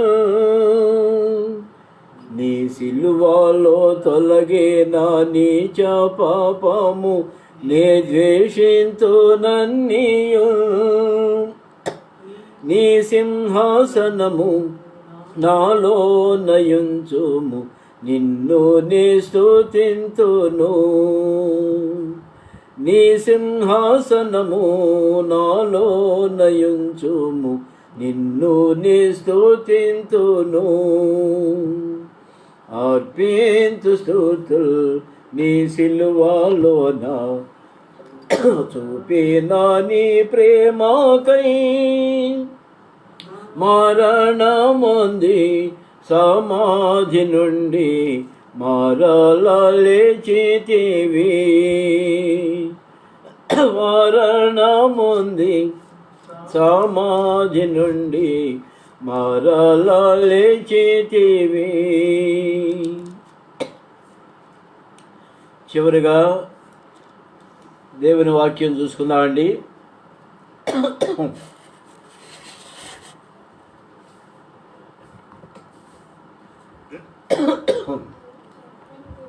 జకర్యా గ్రంథము 4వ అధ్యాయము 6వ వచనం.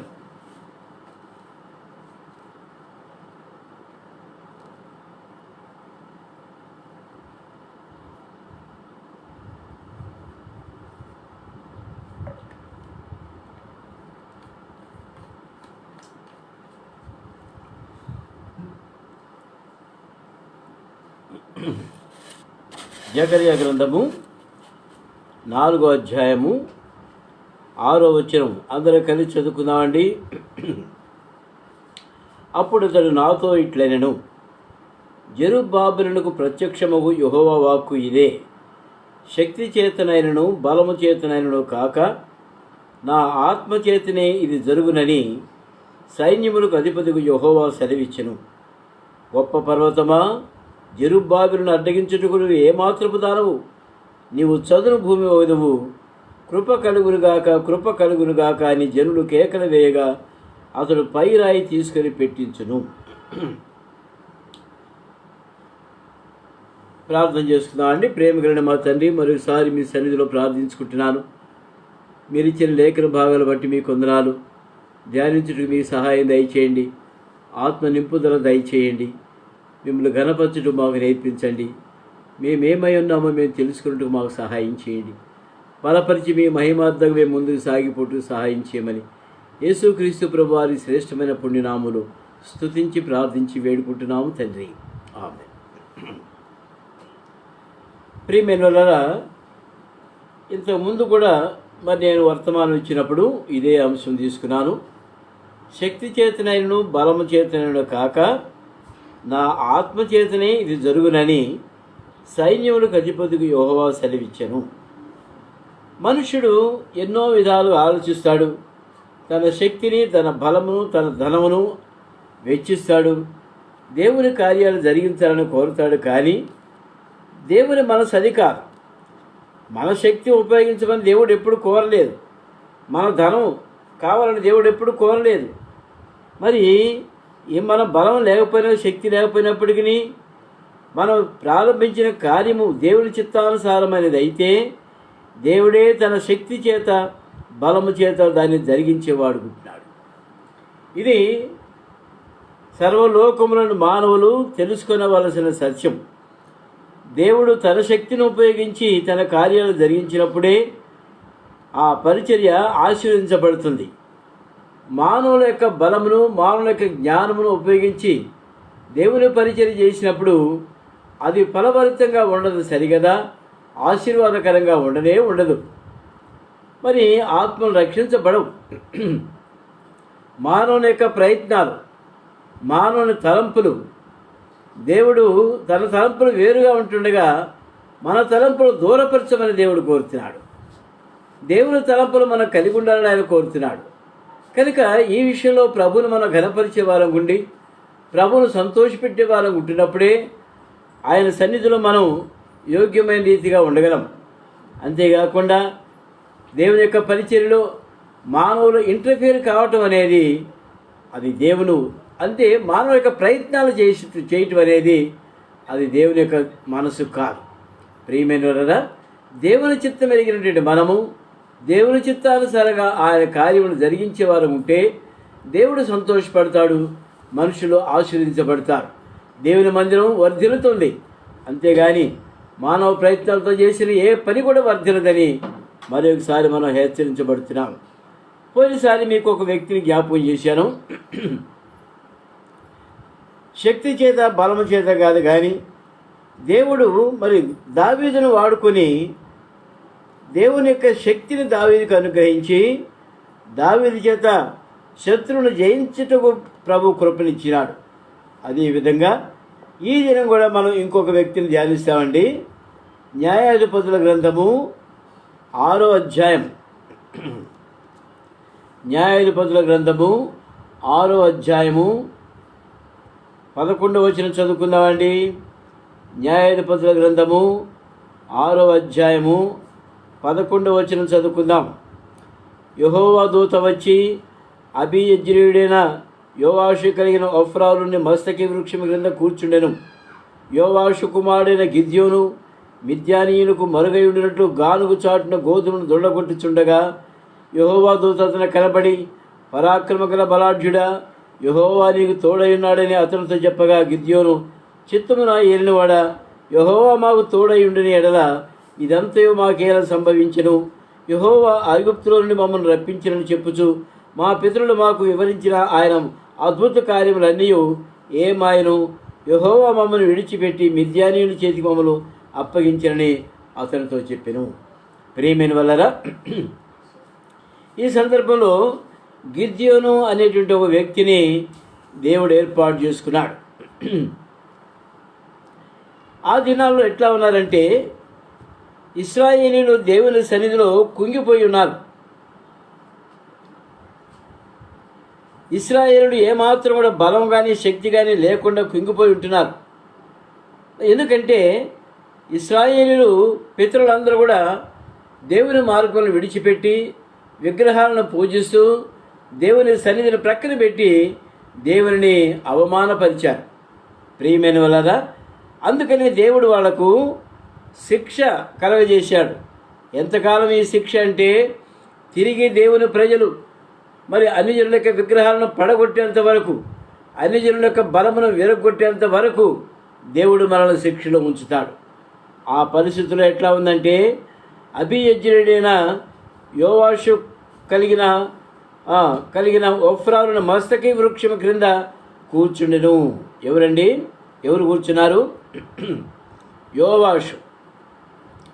యోవాషు అనే ఆయన ఒఫ్రాలుని మస్తకి వృక్షం మీద కూర్చున్నాను. యోవాషు కుమారుడు గిద్యోను మిద్యానీయులకు మరుగా ఉండి చాటుగా ఉండి గానుగు చాటున గోధుమలు దొళ్ళగొడుతున్నాడు.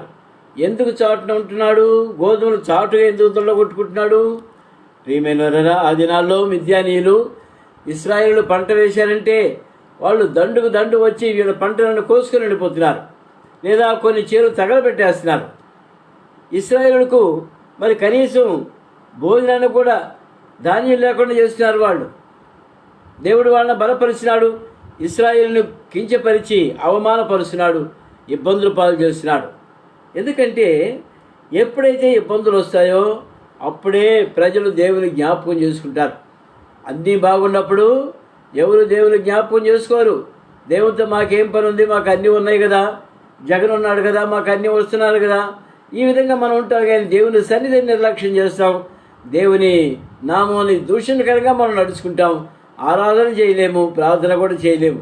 అటువంటి పరిస్థితుల్లో మరి వాళ్ళు కూడా, ఇశ్రాయేలు కూడా ఏ విధంగా ఉన్నారంటే, వాళ్ళు విగ్రహాలను పెట్టుకొని పూజిస్తూ విగ్రహాలకే వాళ్ళు దాసోహం అంటున్నారు. అటువంటి పరిస్థితుల్లో దేవుడు వీళ్ళు మిద్యానీయులు, వాళ్ళ శత్రువులైన మిద్యానీయులు బలపరిచాడు. వీళ్ళకంటే మిద్యానీయులు చెయ్యి బలంగా ఉంది కనుక వాళ్ళు వచ్చి వీళ్ళను హింస పెడుతున్నారు. మరి వీళ్ళు ఎంతో శ్రమల పాలు చేస్తున్నప్పుడు, ఆ పరిస్థితుల్లో వాళ్ళు ఇబ్బందులు ఉంటున్నప్పుడు యెహోవా దూత గిద్యోను ప్రత్యక్షమైంది. ఏమంటున్నాడండి?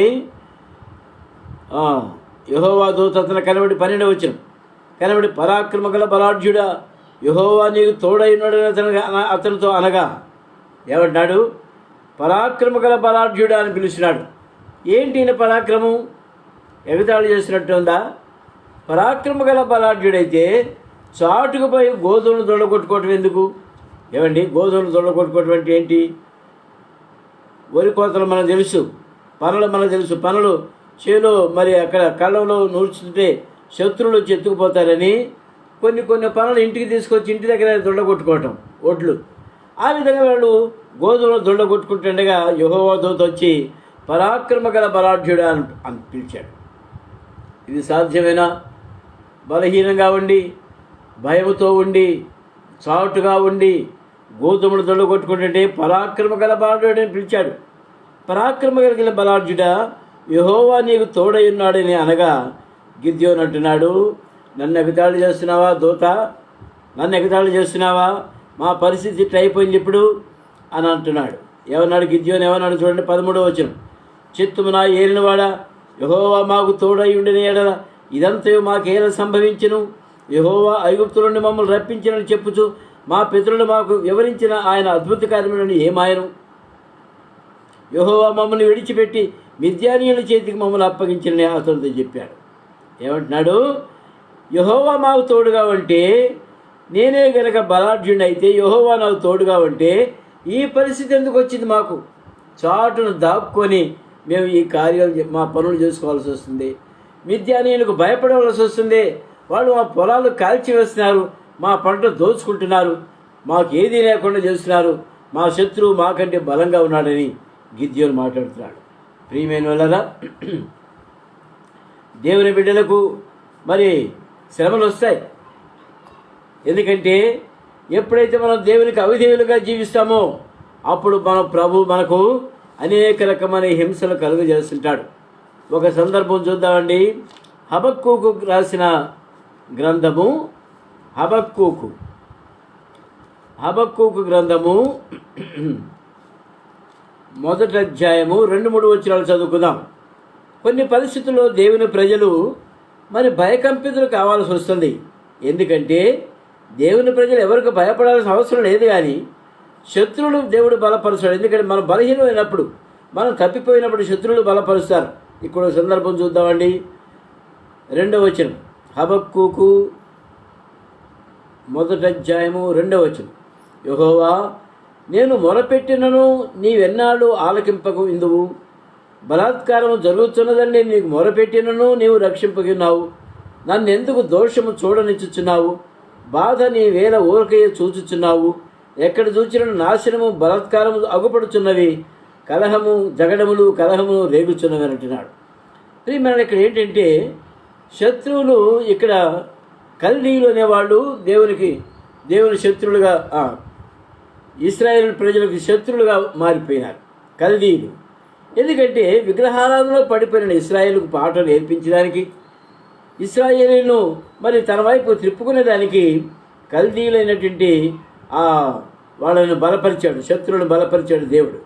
వాళ్ళు ఎట్లా వస్తున్నారంటే గుర్రముల మీద ఎక్కి మరి మిడతల దండు వచ్చినట్టుగా భయంకరమైనటువంటి వాళ్ళు బలాత్కారం చేసేదానికి వస్తున్నారు. బలాత్కారం జరుగుతున్నది మొరపెట్టిన ఊరక ఉంటున్నావు. వాళ్ళు వచ్చిన తర్వాత ఏం చేశారంటే బలాత్కారంతో దేశమంతా నాశనం చేస్తారు, జగడాలు పుట్టిస్తారు, కలహాలు రేపుతారు, ప్రజల మధ్య కలవరం పుట్టించి ఆ విధంగా వాళ్ళని దోచుకునే వాళ్ళుగా ఉంటున్నారు. ఎవరు? కల్దీయులు. కల్దీయులు అనే వాళ్ళు దేవుని బిడ్డలకు ఉండే శత్రువులు అందరికంటే భయంకరమైనటువంటి వాళ్ళు. అటువంటి పరిస్థితుల్లో దేవుడు మరి ఇశ్రాయేలు మార్గం తప్పినప్పుడు 70 సంవత్సరాలు దేవుడు ఇశ్రాయేలు ప్రజలను చెరలోకి పంపించాడు. బబులోను ప్రాంతానికి పంపించేసేసాడు. చెరలోకి వెళ్ళిపోయారు. దేవుని ప్రజలు అక్కడ 70 సంవత్సరాలు నివాసం చేయాల్సి వచ్చింది. పరజనుల మధ్య, మరి అన్ని జనాంగాల మధ్య 70 సంవత్సరాలు నివాసం చేసి తర్వాత తిరిగి జ్ఞాపకం చేసుకొని వచ్చిన తర్వాత వాళ్ళు ఏమంటున్నారండి? హబక్కూకు మొరపెడుతున్నాడు, ప్రభువా నేను మొరపెట్టినను నీవెన్నాళ్ళు ఆలకింపక ఉందువు? నేను ప్రార్థన చేస్తున్నాను కదా, నా ప్రార్థన నువ్వు ఎందుకంటలేరు? బలాత్కారం జరుగుతున్నదని నేను మొరపెట్టినను నీవు రక్షింపకుండా ఉన్నావే. నన్ను ఎందుకు దోషము చూడని చూచినావు? బాధ నీ వేల ఊరకయ్య చూచున్నావు. ఎక్కడ చూచినను బలాత్కారం నాశనము ఆగపడుతున్నవి కదా, జగడము కలహములు రేగుచున్నావు కదా, ఎందుకు మౌనంగా ఉన్నావని హబక్కూకు దేవుని సన్నిధిలో మొరపెడుతున్నాడు. అయినప్పటికీ దేవుడు ఏమంటున్నాడు? ఒక్క మాట కూడా సెలవివ్వలేదు దేవుడు ఆ ప్రార్థనకి. అంత భారంగా హబక్కూకు ప్రార్థన చేసినా కూడా దేవుడు మరి జవాబు ఇవ్వలేదు. అయితే హబక్కూకు ఇదంతా ధ్యానం చేసుకొని మేము మీ సన్నిధిలో భయపడటం అనేది మర్చిపోయినాము అని తనంతని తానే తెలుసుకున్నాడు. దయచేసి గమనించండి. హబక్కూకు గ్రంథము 3వ అధ్యాయము 2వ వచనం గమనించండి. హబక్కూకు గ్రంథము 3వ అధ్యాయం 2వ వచనం. యెహోవా నిన్ను గూర్చిన వార్త విని నేను భయపడుచున్నాను. యెహోవా సంవత్సరములు జరుగుతుండగా కార్యము నూతనపరచుము. సంవత్సరములు జరుగుతుండగా దానిని తెలియజేయము. కోపించుతూనే వాత్సల్యమును జ్ఞాపకమును తెచ్చుకునము అని హబక్కూకు దేవుని యొక్క ఆత్మతో నింపబడి ఈ మాటలు పలుకుతున్నాడు. ముందేమన్నాడు? 1వ అధ్యాయంలో ఎంతకాలం ప్రార్థన చేశా మౌనంగా ఉంటున్నావేంటని అడిగాడు. ప్రశ్నతో మొదలైంది ఈ గ్రంథం. చివరకు ఆత్మ ద్వారా ప్రేరేపించబడి హబక్కూకు ఈ విధంగా ప్రార్థన చేస్తున్నాడు. యెహోవా నిన్ను గూర్చిన వార్త విని మేము భయపడుచున్నాము. అంటే అంతకుముందు భయం లేకుండా జీవించామని, ఇప్పుడు భయపడుతున్నాం. సంవత్సరములు జరుగుతుండగా నీ కార్యం నూతనపరచుము. ప్రభా నీ ఎడల మేము భయం కలిగి ఉండే వారంగా మమ్మల్ని ఉంచండి. మీ యందు భయభక్తులు కలిగి మేము జీవించడం మాకు నేర్పించండి అని హబక్కూకు ప్రార్థన చేస్తున్నాడు. దేవుని ప్రజలు మార్గం తప్పినప్పుడు ఆ విధంగా దేవుడు మనతో ఉండి తర్వాత హబక్కూకు చివరిలో అంటాడు, భయం నేర్పించమన్న తర్వాత చివరిలో ఏమంటాడు? 17వ వచనం చూడండి. హబక్కూకు గ్రంథము 3వ అధ్యాయం 17వ వచనం. అంజూరపు చెట్లు పూయకుండినను, ద్రాక్ష చెట్లు ఫలింపకపోయినను, ఒలివ చెట్లు కాపు లేకుండినను, చేనులో పైరు పంటకు రాకపోయినను, గొర్రెలు దొడ్డిలో లేకపోయినను, సాలలో పశువులు లేకపోయినను నేను యెహోవా యందు ఆనందించెదను అని అంటున్నాడు. ప్రియమైన వాళ్ళరా, దేవుని యొక్క భయం మేము పోగొట్టాము. అదే దానికి కారణము. కనుకనే ఇప్పుడు దేవునికి భయపడటం నేర్చుకుంటున్నాం. మేము దేవునికి భయపడిన తర్వాత ప్రభువా ఇక నువ్వేం చేసినా కూడా మా అంజూరపు చెట్లు పూయకుండానప్పటికీ, ద్రాక్ష చెట్లు ఫలింపు లేకపోయినప్పటికీ, ఒలివ చెట్లు కాపు లేకపోయినప్పటికీ, చేలో పైరు లేకపోయినప్పటికీ, దొడ్డిలో గొర్రెలు లేకపోయినప్పటికీ నేను యెహోవా యందు ఆనందించేదను అని అంటున్నాడు. అది నేర్చుకోవాలి మనం. దేవుని సన్నిధిలో ఎల్లప్పుడూ ఆనందించేది నేర్చుకోవాలి. కలిమిలో ఆనందించడం వేరు, లేమిలో ఆనందించడం వేరు. మనకేమి లేనప్పుడు ప్రభు సన్నిధిలో ఆనందించడం అనేది గొప్ప సంగతి. ఏం లేకపోయినప్పటికీ దేవుని సన్నిధిలో ఆనందించేది మనం నేర్చుకోవాలి. ఈ నూతన సంవత్సరంలో కొన్ని రోజులు మంచిగా ఉండొచ్చు, కొన్ని రోజులు మనకు అనుకూలంగా లేకపోవచ్చు. అయినప్పటికీ ప్రభు మనల్ని కనికరించి పిలిచినాడు కనుక, మనం ప్రభు బిడ్డలుగా మార్చబడ్డాం కనుక ఎల్లప్పుడూ కూడా దేవుని సన్నిధిలో మనం సంతోషించే వారంగానే ఉండాలి. కానీ మరి తుఫాన్లు వస్తాయి, భయభీతులు వస్తాయి, ఎన్ని సమస్యలు వచ్చినప్పటికీ మనం ధైర్యంగా ఉండేవాళ్ళగా ఉండాలి. ఒక మాట చూద్దామండి. తుఫాన్లు ఎవరికి వస్తాయండి? ఎవరికి వస్తాయి తుఫాన్లు? సముద్ర పొట్టు ఉండే వాళ్ళకి వస్తాయి. సముద్రం అంటే ఏంటి? సముద్రం అంటే భక్తిహీనులు ఉండేటువంటి ప్రదేశము. సముద్రానికి పోల్చాడు దేవుడు. మార్కు సువార్త 4వ అధ్యాయంలో ఒక మాట చూసుకుందామండి. మార్కు సువార్త 4వ అధ్యాయంలో యేసుక్రీస్తు ప్రభువారు మరి ఆయన వాక్యం చెప్పిన తర్వాత దోణులన్నీ అందరూ వెళ్ళిపోయారు. యేసుప్రభువారు అయితే ఒక దోణిలో కూర్చొని నడపమన్నాడు. మార్కు సువార్త 4:37. అప్పుడు పెద్ద తుఫాను రేగి ఆయన ఉన్న దోణి మీద అలలు కొట్టినందున దోణి నిండిపోయాను. ఏమైంది? సముద్రంలో దోణి ఉంది. ఆ దోణిలో యేసుప్రభువారు ఉన్నారు. యేసుప్రభువారు ఉన్నప్పటికీ దోణి మీద ఏమొచ్చింది? పెద్ద తుఫాను రేగి అలలు దోణి మీద కొడుతున్నాయి. దోణి కూడా నిండిపోయే పరిస్థితి వచ్చేసేసి అప్పుడు యేసుప్రభువారు ఏమంటున్నాడు? దోణి నిండిపోతే ఏముందండి, అందరూ సముద్రంలో మునిగిపోవటమే. అయితే యేసుప్రభువారు దోణిలో ఉన్నప్పటికీ సముద్రం అలా ఉప్పొంగింది. అది మనం గమనించాలి. మనం ప్రభు బిడ్డలు అయినప్పటికీ దేవుడు మన మీద తుఫాను కలుగజేస్తాడు. ఎందుకంటే మన విశ్వాసాన్ని పరీక్షించే నిమిత్తం, మన విశ్వాసంలో మనం బలపడే నిమిత్తం దేవుడు మనకు అటువంటి తుఫాన్లు కలుగజేశాడు. అప్పుడప్పుడు ఆ తుఫాన్లు వచ్చినప్పుడు మనం భయభీతులు మనం ఉంటున్నప్పుడు దేవుని సన్నిధిలో ధైర్యంగా నిలబడే వాళ్ళంగా మనం ఉండాలి. 38 చూడండి. ఆయన దోణి అమరమును తరగడి మీద తలవాల్చుకుని నిద్రించుచుండెను. వారు ఆయనను లేపి, బోధకుడా, మేము నశించిపోతున్నాము, నీకు చింత లేదా అని ఆయనతోనేది. అందుకు ఆయన లేచి గాలిని గద్దించి నిశ్శబ్దమై ఊరకుండమని సముద్రంతో చెప్పగా గాలి అణిగి మిక్కిలి ఆయన. యేసుప్రభువారు సముద్రం ఆ దోణిలో ఉంటున్నప్పటికీ అలలు లేచి కొట్టినాయి. శిష్యులు అప్పుడు యేసుప్రభువారిని లేపి, విశ్రాంతి తీసుకున్న యేసుప్రభువారిని లేపి, యేసుప్రభువా, మేము నశించిపోతున్నాము, నీకు చింత లేదా అన్నారు. యేసుప్రభు అంటే ఎవరైనా నశించిపోతారండి? అది కూడా వాళ్ళ అవిశ్వాసమే. యేసుప్రభు అన్నాడు కదా, ఈ గాలి అణిచేస్తాడు అనుకుని ధైర్యంగా ఉండాల్సింది. ప్రియమైన వాళ్ళరా, అక్కడ వాళ్ళు యేసుప్రభుని లేపి అడిగిన వెంటనే నిశ్శబ్దమై ఊరకుండము అని సముద్రంతో చెప్పగా, గద్దించడం కూడా కాదు, సముద్రాన్ని ఏం చేశాడు? నిశ్శబ్దమై ఊరకుండు, బీ స్టిల్, ఒకటే మాట, నిశ్శబ్దమై ఊరకుండము అని చెప్పగా గాలి అణిగి మిక్కిలి నిమ్మళమైపోయింది. మనం నేర్చుకోవాల్సిన పాఠం ఏంటంటే, యేసుప్రభు వారితో కలిసి ఉన్నప్పుడు కూడా మనకు తుఫాన్లు అనేవి తప్పవు. ఎందుకు? మనకు పరీక్షలు పెడుతుంటాడు దేవుడు. ఈ నూతన సంవత్సరంలో మనం ఉంటుండగా తుఫాన్లు వస్తాయి, ఎదుర్కోవాలి. భయభీతులు వస్తాయి, ఎదుర్కోవాలి. కలహాలు వస్తాయి, ఎదుర్కోవాలి. ఏది వచ్చినప్పటికీ ప్రభు నామం పేరట మనం నిలబడాలి. వాళ్ళకి ఆపద వచ్చినప్పుడు ఎక్కడికి వెళ్ళారండి? ఎక్కడికి వెళ్ళారు వాళ్ళు? శిష్యులు ఎక్కడికి వెళ్ళారు? ఆపద వచ్చినప్పుడు యేసుప్రభు దగ్గరికి వెళ్ళారు. ఆయన సన్నిధిలో మొరపెట్టారు, ప్రభా, మేము నశించిపోతున్నామని.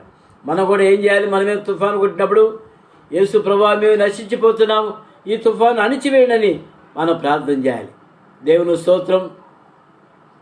నేను ఒక విషయం చెప్తానండి. మా జీవితంలో కూడా కొన్నిసార్లు తుఫాన్లు వస్తూ ఉంటాయి, వచ్చినాయి. ఇదివరకు గతంలో తుఫాన్లు వచ్చాయి. ఆ తుఫాన్లు వచ్చినప్పుడు దేవుని సన్నిధిలో మేము ప్రార్థన చేశాం, ప్రభా, మేము చిన్న ఇంట్లో ఉంటున్నాము, ప్రభా, ఈ తుఫాను ఆపేయండి ప్రభా అని మేము ప్రభు సన్నిధిలో మొరపెట్టినప్పుడు దేవుడు ఆ తుఫాను ఆపివేశాడు, గొప్ప కార్యాలు జరిగించాడు, తుఫాను నిమ్మళపరిచాడు. కనుక మనం నేర్చుకోవాలి, ప్రభు సన్నిధిలో మనం నేర్చుకోవాలి, ప్రభు సన్నిధిలో మొరపెట్టేది నేర్చుకోవాలి, తుఫాను తగ్గించుకోవటం నేర్చుకోవాలి. తుఫాను అణిచివేస్తాడు దేవుడు. అయితే ప్రభువును అడగవలసి ఏంటంటే, గొప్ప గొప్ప కార్యాలు చేయమని ప్రభువును అడిగినప్పుడు తప్పకుండా చేస్తాడు. చిన్నవే మనం అడిగినప్పుడు, ప్రభా, నాకు ఒక పెన్ను దయచేయి ప్రభా అంటే దేవుని సన్నిధిలో అడగవచ్చు. చిన్నవి, నాకు ఒక వాచ్ కావాలి ప్రభా, నాకు ఒక సైకిల్ కావాలి ప్రభా, ఇటువంటివి కాదు, గొప్ప విషయాలు అడగండి. నీ దోణి మునిగిపోయేటప్పుడు ప్రభుని అడగండి, నీకు సహాయం చేస్తాడు. ప్రియమైన మనం నేర్చుకుందాం ఈ నూతన సంవత్సరంలో. ఆ విధంగా మనం ప్రభు సన్నిధిలో బలమైన రీతిగా సాగిపోయేదానికి మనం నేర్చుకోవాలి. దేవుడు మన విశ్వాసాన్ని పరీక్ష చేసేవాడుగా ఉంటాడు. ఎందుకంటే మరి మనం పొయ్యి వెలిగించినప్పుడు పెద్ద కట్టెలు పెట్టినప్పుడు ఏమవుతుందండి, పెద్ద నుప్పు రవ్వలు ఉంటాయి. కాసేపటికి ఏమవుతాయి, ఆ నుప్పు రవ్వలు బయటికి లాగినప్పుడు కాసేపటికి ఏమవుతాయండి, ఎర్రగానే ఉంటాయా? కాసేపటి తర్వాత నుసి పడతాయి. నుసి పట్టి ఆ ఎరుపుదనం పోయి ఆరిపోయినట్టే బొగ్గులాగా కనిపిస్తుంది. ఉప్పు అని ఊతినే కానీ ఆ నుసి పోదు, అప్పుడు నొప్పి బయటపడుతుంది. ప్రియమైన మన విశ్వాసం కూడా ఒక్కోసారి ఈ లోక మాలిన్యములు మన పైన అంటుకొని మనం నుప్పులాగా ఉండేటటువంటి మన పైన ఆ లోక మాలిన్యము నుసిలాగా పడి ఆ నుప్పు కణికను ఆర్పేసేదానికి ప్రయత్నం చేస్తాయి. కనుకనే మన విశ్వాసం ఆరిపోయేటప్పుడు, మన విశ్వాసం తగ్గిపోయేటప్పుడు దేవుడు మనకి ఈ పరీక్షలు ఇస్తుంటాడు. ఆ పరీక్షలో మనం ఆ నుసి లోక మాలిన్యము ఊదుకొని విడిచిపెట్టి కడగబడి తిరిగి ప్రభు సన్నిధిలో ప్రకాశించే వారు ఉన్నప్పుడు ప్రభు మనకు సహాయం చేస్తాడు. ప్రియమైన ఒక మాట చదువుకుందామండి. మొదటి పేతురు పత్రిక మొదటి అధ్యాయము 7వ వచనం. మొదటి పేతురు పత్రిక మొదటి అధ్యాయం 7వ వచనం. నశించిపోవు సువర్ణము అగ్ని పరీక్ష వలన శుద్ధపరచబడుతున్నది కదా, దానికంటే అమూల్యమైన మీ విశ్వాసము ఈ శోధనల చేత పరీక్షకు నిలిచినదై యేసుక్రీస్తు ప్రత్యక్షమైనప్పుడు మీకు మెప్పును మహిమయు ఘనతయు కలుగును. ఇక్కడ ఏం రాస్తున్నాడు? నశించిపోయే సువర్ణము అగ్ని చేత పరీక్షించబడుతుంది. అంటే సువర్ణం అంటే బంగారం. ఈ బంగారం మన మెడలో ఉన్నప్పుడు ఏమవుతుందంటే మనకు ఒంటికున్నటువంటి ఆ మురికంతా సబ్బుతో స్నానం చేస్తాం కదా, ఆ సబ్బు నీళ్లు మన మురికి కలిసి మెడలో వేసుకుని దండకు పడతా ఉంటుంది. ఇదివరకు పచ్చగా మెరుసిన బంగారం రాను రాను రాను రాను ఏమవుతుంది, దాని వన్నీ తగ్గిపోయి ఇది బంగారమేనా అని అనిపిస్తుంది. అటువంటిప్పుడు మెరుగు పెట్టేవాడి దగ్గర తీసుకెళ్తాం. అయ్యా నా బంగారపు దండ ఇట్లా అయిపోయింది దేవా, అయ్యా దీన్ని బాగు చేయండి, దీన్ని మెరుగు పెట్టండి అని అడుగుతాం. కంసాలుడు ఏం చేస్తాడు? నొప్పుల్లో వేస్తాడు. కూర్చో కాసేపు అంటాడు, దాన్ని నొప్పుల్లో వేస్తాడు, ఊతాడు, ఉరి పొట్టు పోస్తాడు, ఇంకా ఊతాడు, బొగ్గులు వేస్తాడు, ఇంకా ఊది ఊది ఊది ఊది అది నల్లగా మాడిపోయేదాకా దాన్ని కాల్చేస్తుంటాడు. కాల్చేసినప్పుడు ఏమవుతుందండి, దానికి పట్టిన మురికి, ఆ సబ్బు మురికి మొత్తం పోయి మన మట్టి అంతా పోయి మళ్ళీ నీళ్ళలో వాడు ఇట్టేటప్పుడు సువర్ణం వల్లే ప్రకాశిస్తూ ఉంటుంది. కొత్త దండ అయిపోద్ది. గాజులు అంతే, దండలు అంతే, ఉంగరాలు కూడా అంతే, కొత్తగా ప్రకాశిస్తాయి.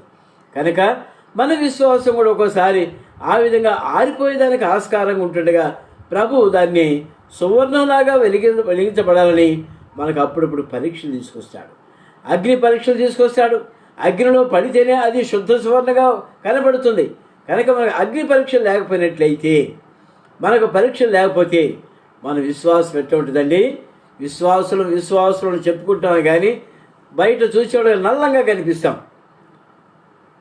ప్రియమైనదా, దేవుడే ఈ కార్యాలను జరిగించేది. దేవుడే మనను ఈ శోధనలు ఇచ్చి తిరిగి శోధనలు తప్పించి మన బలం ఇచ్చేవాడుకుంటున్నాడు. కనుక మన శక్తి చేత, మన బలం చేత, మన బంగారానికి మనం ఇవన్నీ తేవలేం. కానీ దేవుడే ఆ శక్తిని తన బలమును ఉపయోగించి మన విశ్వాసానికి వన్నె తెచ్చేవాడుకుంటున్నాడు. ముందుకెళ్ళిపోదామండి. న్యాయాధిపతుల గ్రంథము 6వ అధ్యాయం. న్యాయాధిపతుల గ్రంథము 6వ అధ్యాయం. గిద్యోను ఏం చేస్తున్నాడు చూద్దామండి. అంతటా అప్పగించని చెప్పిన 14వ వచనం చదవండి. అంతటా యెహోవా అతనితో తిరిగి బలము తెచ్చుకొని నీ వెళ్ళి మిద్యానీయుల చేతుల నుండి ఇశ్రాయేలును రక్షింపమన్నాడు. బలము తెచ్చుకొని వెళ్ళి మిద్యానీయుల చేతుల నుండి ఇశ్రాయేలును రక్షించమన్నాడు. మిద్యానీయులు వస్తున్నారు కదా, మిమ్మల్ని పాడు చేస్తున్నారు కదా, నేను చెప్తున్నాను, నువ్వు వెళ్ళు, మిద్యానీయుల చేతుల నుండి ఇశ్రాయేలును విడిపించమన్నాడు. అప్పుడు గిద్యోను ఏమంటున్నాడు? చిత్తమున ఏలినవాడా, దేని సహాయం చేత నేను ఇశ్రాయేలును రక్షింపగలను? నా కుటుంబం మనుష్య గోత్రంలో ఎన్నిక లేనిదే, నా పితరుల కుటుంబంలో నేను కనిష్ఠుడినై ఉన్నాను అని ఆయనతో చెప్పాడు. అందుకు మళ్ళీ దూత అంటాడు, అయిననేమి నేను నీకు తోడయ్యుందును, అయిననేమి నువ్వు కనిష్ఠుడివైతేమి, నేను చెబుతున్నాను, నేను బలపరుస్తున్నాను. దేవుని దూత అంటున్నాడు, నువ్వు చిన్నవాడు అని తగ్గించుకోబాక, నేను నిన్ను బలపరుస్తున్నాను కనుక నువ్వు బలంగా వెళ్ళి మిద్యానీయుల చేతుల నుండి ఇశ్రాయేలును విడిపించబట్టినాడు. మరి అట్లయితే నీవే కనుక అయితే నాకు ఒక సూచన చూపించబట్టినాడు. నేను ఒక అర్పణం తీసుకొస్తాను, అర్పణం అంగీకరించమంటాడు. అప్పుడు నువ్వు వెళ్ళు, నువ్వు తిరిగి వచ్చే వరకు నేను ఇక్కడే ఉంటానని దూత అన్నాడు. 20వ వచనం చూడండి. దేవుని దూత ఆ మాంసమును పొంగని భక్షణను పట్టుకొని రాతి మీద పెట్టి నీళ్లు పోయి మరి అతనితో చెప్పాను.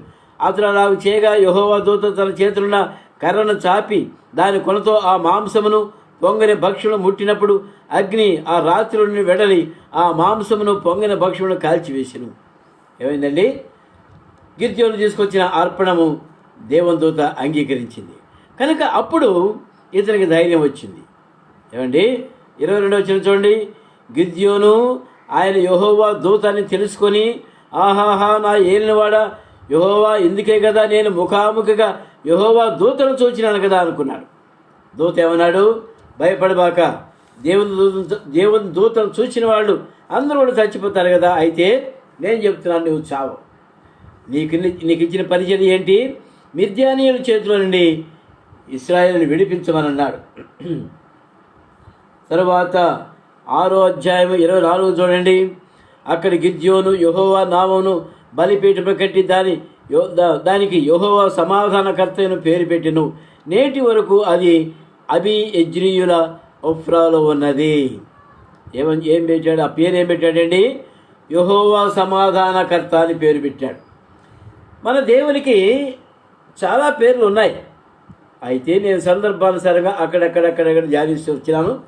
మళ్ళీ ఈ సందర్భం వచ్చింది. యెహోవా షాలోమ్. మన దేవుని పేరు యెహోవా షాలోమ్, అనగా యెహోవా సమాధానకర్త. మనకు సమాధానమిచ్చే దేవుడు, కలహముల నుండి సమాధానమిచ్చే దేవుడు, పరిస్థితుల్లో సమాధానపరిచే దేవుడు, ఒకరికొకరు సమాధానం ఇచ్చే దేవుడు. మనం మనసులో సంతోషం సమాధానం లేనప్పుడు మన దేవుడు మనకు సమాధానం ఇచ్చే దేవుడని మనం నమ్మాలి, ఆయనకు లోబడాలి. నువ్వు సమాధానం చేస్తావు ప్రభా అని మనం లోబడాలి. సమాధానకర్త దగ్గరికి వచ్చి మనం సమాధాన పడేవారంగా మనం ఉండాలి. ఇంకా చూద్దామండి. గిద్యోను ఇంకా 2-3 సూచనలు అడుగుతాడు. నేను వెళ్ళాలంటే నాకేంటి, నేను నమ్మాలని మళ్ళీ అడుగుతాడు. అప్పుడేమంటాడు? నేను కళ్ళమున గొర్రెబొచ్చు ఉంచిన తర్వాత నేలంతే. నేను చదివేది 6వ అధ్యాయము 37వ వచనం చదువుతున్నాను. నేను కళ్ళమున గొర్రెబొచ్చు ఉంచిన తర్వాత నేలంతయో ఆరి ఉండగా ఆ గొర్రెబొచ్చు మీద మాత్రమే మంచు పడినట్ల నీవు సెలవివ్వు అని అన్నాడు. నేలంతా తడిసిపోవాలి. ఆ గొర్రెబొచ్చు మీద మాత్రమే మంచు పడాలి, నేనంతా తడవకూడదు. గొర్రెబొచ్చు మీద మాత్రమే మంచు పడాలన్నాడు. ఆ విధంగానే అది చూడగలిగినాడు. తర్వాత ఇంకోసారి ఏం చేశాడు? ఈసారి నేలంతా తడవచ్చు కానీ గొర్రెబొచ్చు తడవకూడదు అన్నాడు. మళ్ళా ఆ రాత్రికి అది కూడా టెస్ట్ చేశాడు. ప్రియమైన 2 టెస్టులు చేసిన తర్వాత నేను యెహోవా దూతను చూచానని అప్పుడు ధైర్యం తెచ్చుకున్నాడు. తర్వాత ఏం చేశాడండి? 7వ అధ్యాయంకి వెళ్ళిపోదాం అండి. నేను త్వరగానే ముగిస్తాను. 7వ అధ్యాయంకి వెళ్ళిపోదాం.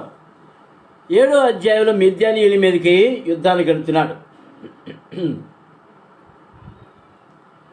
ఏం చేశాడు? 7వ అధ్యాయము 27వ వచనం చూద్దామండి. 7వ అధ్యాయం 27వ వచనం. కావున ఇశ్రాయేలీయులు అందరూ అక్కడికి పోయి దాన్ని అనుసరించి అది కాదు 7వ అధ్యాయము 2వ వచనం చదువుకుందామండి. 7వ అధ్యాయము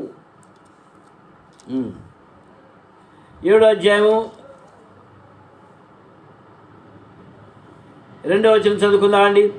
యెహోవా నీతో ఉన్న జనులు ఎక్కువ మంది, నేను వారి చేతికి మిద్యానులను అప్పగింపదగదు. ఇశ్రాయేలీయులు నా బాహుబలము నాకు రక్షణ కలుగు చేసుకుందని నా మీద అతిశయించునేమో. కాబట్టి నీవు ఎవడు భయపడి వణుకుతున్నాడో వాడు త్వరపడి గిలాదు కొండ విడిచి తిరిగి వెళ్ళవలని జనుడు వినున్నట్లుగా ప్రకటించుకున్నాడు. దేవుడు ఏమంటున్నాడు? గిద్యోను, యుద్ధానికి వెళ్తున్నావు కదా, ఈ యుద్ధంలో నువ్వు జయిస్తావు కదా. అయితే నువ్వు అనుకుంటావు నీ దగ్గర ఉన్నటువంటి ప్రజలు ఆ సైనికుల చేత నువ్వు జయించిన అనుకుంటావేమో. కాబట్టి ఎంతమంది ప్రజలు వెళ్ళకూడదు యుద్ధానికి. నా బాహుబలము 2వ వచనం, నీతో ఉన్న జనులు ఎక్కువ మంది, కాబట్టి ఎంతమంది వద్దు. నేనున్నాను, శక్తి చేత బలము చేత కాదు, నా ఆత్మ చేత ఈ యుద్ధం జరిగిస్తాను అని అంటున్నాడు. అప్పుడేమయ్యాడు? ఎవరైతే యుద్ధానికి వెళ్ళడానికి భయపడ్డారో వాళ్ళందరినీ విడిచిపెట్టేసేసాడు. జనులు 22,000 మంది తిరిగి వెనక్కి వెళ్ళిపోయారు. ఆ తర్వాత ఏమైందండి, ఇంకా కొంతమంది అక్కడ ఉన్నారు. వాళ్ళు దాహం అయినప్పుడు 5వ వచనం చూడండి, అతడు నీళ్ల యొద్దకు ఆ జనమును దిగజేసినప్పుడు, అనగా తన సైన్యం నుంచి 22,000 మంది వెనక్కి పంపేసిన తర్వాత మిగిలిన సైన్యాన్ని దాహం అనేసరికి నీళ్లు తాగడానికి తీసుకొచ్చాడు కొలం దగ్గరికి. అక్కడ ఏమైందో చూడండి, అతడు నీళ్ల యొద్దకు ఆ జనమును దిగజేసినప్పుడు యెహోవా కుక్క గతుకున్నట్లు తమ నాలుగుతో నీళ్లను గతికిన ప్రతివారిని, త్రాగుటకు మోకాళ్ళలోని కృంగిన ప్రతివారిని వేరుగా ఉంచుమని గిద్యోనుతో సెలవిచ్చాను. ఇక్కడ సైనికులు 2 పద్ధతులు చేస్తున్నారు. కొంతమంది ఏం చేస్తున్నారంటే, కుక్క ఎట్లా గతుకుద్ది, నీళ్ళల్లో మూతి పెట్టి నాలుగుతో గతుకుద్ది, ఆ విధంగా తాగుతున్నారు కొంతమంది నీళ్లు గిద్యోను సైనికులు. అటువంటి వాళ్ళందరూ పక్కన పెట్టాడు. అయితే ఎవరైతే వంగి త్రాగుటకు మోకాళ్ళలోని కృంగిన ప్రతి వారిని వేరుగా ఉంచుమన్నాడు. ఇక్కడ మనం గమనించాల్సి ఏంటంటే, మనిషి నీళ్లు ఎట్లా తాగుతాడు? నేను కృష్ణా జిల్లాలో ఉంటున్నప్పుడు అక్కడ తేలపురంలోకి వెళ్ళినప్పుడు ఒక చెరువు ఉండేది, పెద్ద చెరువు ఉండేది. అక్కడికి వెళ్ళి నీళ్లు తాగేవాళ్ళం. ఆ దినాల్లో ఆ నీళ్లు అక్కడి నుంచి తెచ్చుకునేవాళ్ళం. ఈ దోశలతో తీసుకొని నీళ్లు తాగేవాళ్ళం. అది పద్ధతి. మరి ఇక్కడ ఏం చేస్తున్నారు? కుక్క గతికినట్టు గతుకుతున్నారు సైనికులు. అటువంటి వాళ్ళందరూ వేరుపరచమన్నాడు. ఎవరైతే త్రాగుటకు మోకాళ్ళలోని కృంగిన ప్రతి వారిని వేరుగా ఉంచమని వాళ్ళతో చెప్పారు. ఎవరైతే వంగి దోశలతో నీళ్లు తీసుకొని తాగుతారో వాళ్ళను మాత్రమే యుద్ధానికి తీసుకెళ్ళమన్నాడు. ఇందులో గమనించాల్సిన సత్యం ఏంటంటే, నీళ్లు తాగటానికి కొలంలో నీళ్లు ఉన్నాయి, దోశలతో తీసుకోవాలి, మూతి దగ్గర పెట్టుకోవాలి. అనగా నీటికి నోటికి మధ్య ఎవరున్నారండి? చెయ్యి ఉంది, 2 చేతులు ఉన్నాయి. అర్థమవుతుందా? నీటికి నోటికి మధ్యవర్తి ఎవరు? చేతులు. కనుక నీళ్లు తాగాలంటే చేతులు ఏ విధంగా అవసరంగా ఉందో, యుద్ధానికి వాళ్ళకి యేసుక్రీస్తు ప్రభువు తోడుగా ఉండాలి. మధ్యవర్తి అని యేసు ప్రభువు తోడుగా ఉండాలి. యేసు ప్రభువు తోడుగా లేకుండా అమాంతగా నీళ్ళను తాగి కుక్క తాగినట్టు తాగితే అటువంటి వాళ్ళని దేవుడు సహించడు. అర్థమవుతుందండి? కనుక అటువంటి సైనికులను తీసుకుని వెళ్ళమని దేవుడు గిద్యోనుతో చెప్తున్నాడు. ఆ విధంగా తీసుకుని వెళ్ళి తిరిగితే ఎంతమంది ఉన్నారండి? 8వ వచనం చూడండి. ప్రజలు ఆహారమును బూరలను పట్టుకొనగా అతడు ప్రజలందరూ తమ గుడారములకు వెళ్ళనంపిన కానీ 300 మందిని నిలుపుకొని మిద్యానీయులు దండు లోయలో దిగుచుండగా దిగువగా ఉన్నాడు. తర్వాత వీళ్ళందరూ కుండల చేతితో పట్టుకొని కుండలు వాయిస్తూ గొప్ప శబ్దం చేస్తున్నప్పుడు ఇశ్రాయేలు మిద్యానీయులు ఏం చేశారంటే, అమ్మో దేవుడు వాళ్ళ మధ్యకు వచ్చేసేసాడు, ఆ కుండలు భయంకరమైన శబ్దం వస్తున్నాయి అని, ఆ శబ్దం దేవుని శబ్దమే, దేవుని సైనికులు మన మధ్య దిగినారని చెప్పేసి వాళ్ళు పారిపోయారు మిద్యానీయులు. 7వ అధ్యాయము 19వ వచనం చూద్దామండి. అట్లు నడిజాము మొదటి కావలి వారు ఉండబడగానే గిద్యోను అతనితో ఉన్న 100 మంది దండు పాడము కొనకు పోయి బూరలను ఊది తమ చేతులను కొండలను పగులుకొట్టింది. అట్లు ఆ 3 గుంపుల వారు బూరలు ఊదుచు ఆ కొండలను పగులుకొట్టి ఎడమ చేతుల్లో దివిటీలను కుడి చేతుల్లో బూరలు పట్టుకొని యెహోవా ఖడ్గము గిద్యోను ఖడ్గమని కేకలు చేశారు. చూసారా ఎంతమంది ఉన్నారు? చివరికి 300 మంది మిగిలారు. 3 గుంపులు చేశాడు. ఒక గుంపు 100 మందిని ఈయన తీసుకుని వెళ్ళాడు. మరి ఒక చేత్తో దివిటి, ఒక చేత్తో బూర పట్టుకొని వాళ్ళు ఆ కొండలు పగలగొట్టేసేసరికి ఆ గణగణ శబ్దాలకు దేవుడు ఆ శబ్దాన్ని హెచ్చించి శత్రువులు గుండెల్లో భేరీ మోగినట్టు మ్రోగి వాళ్ళందరూ పారిపోయారు.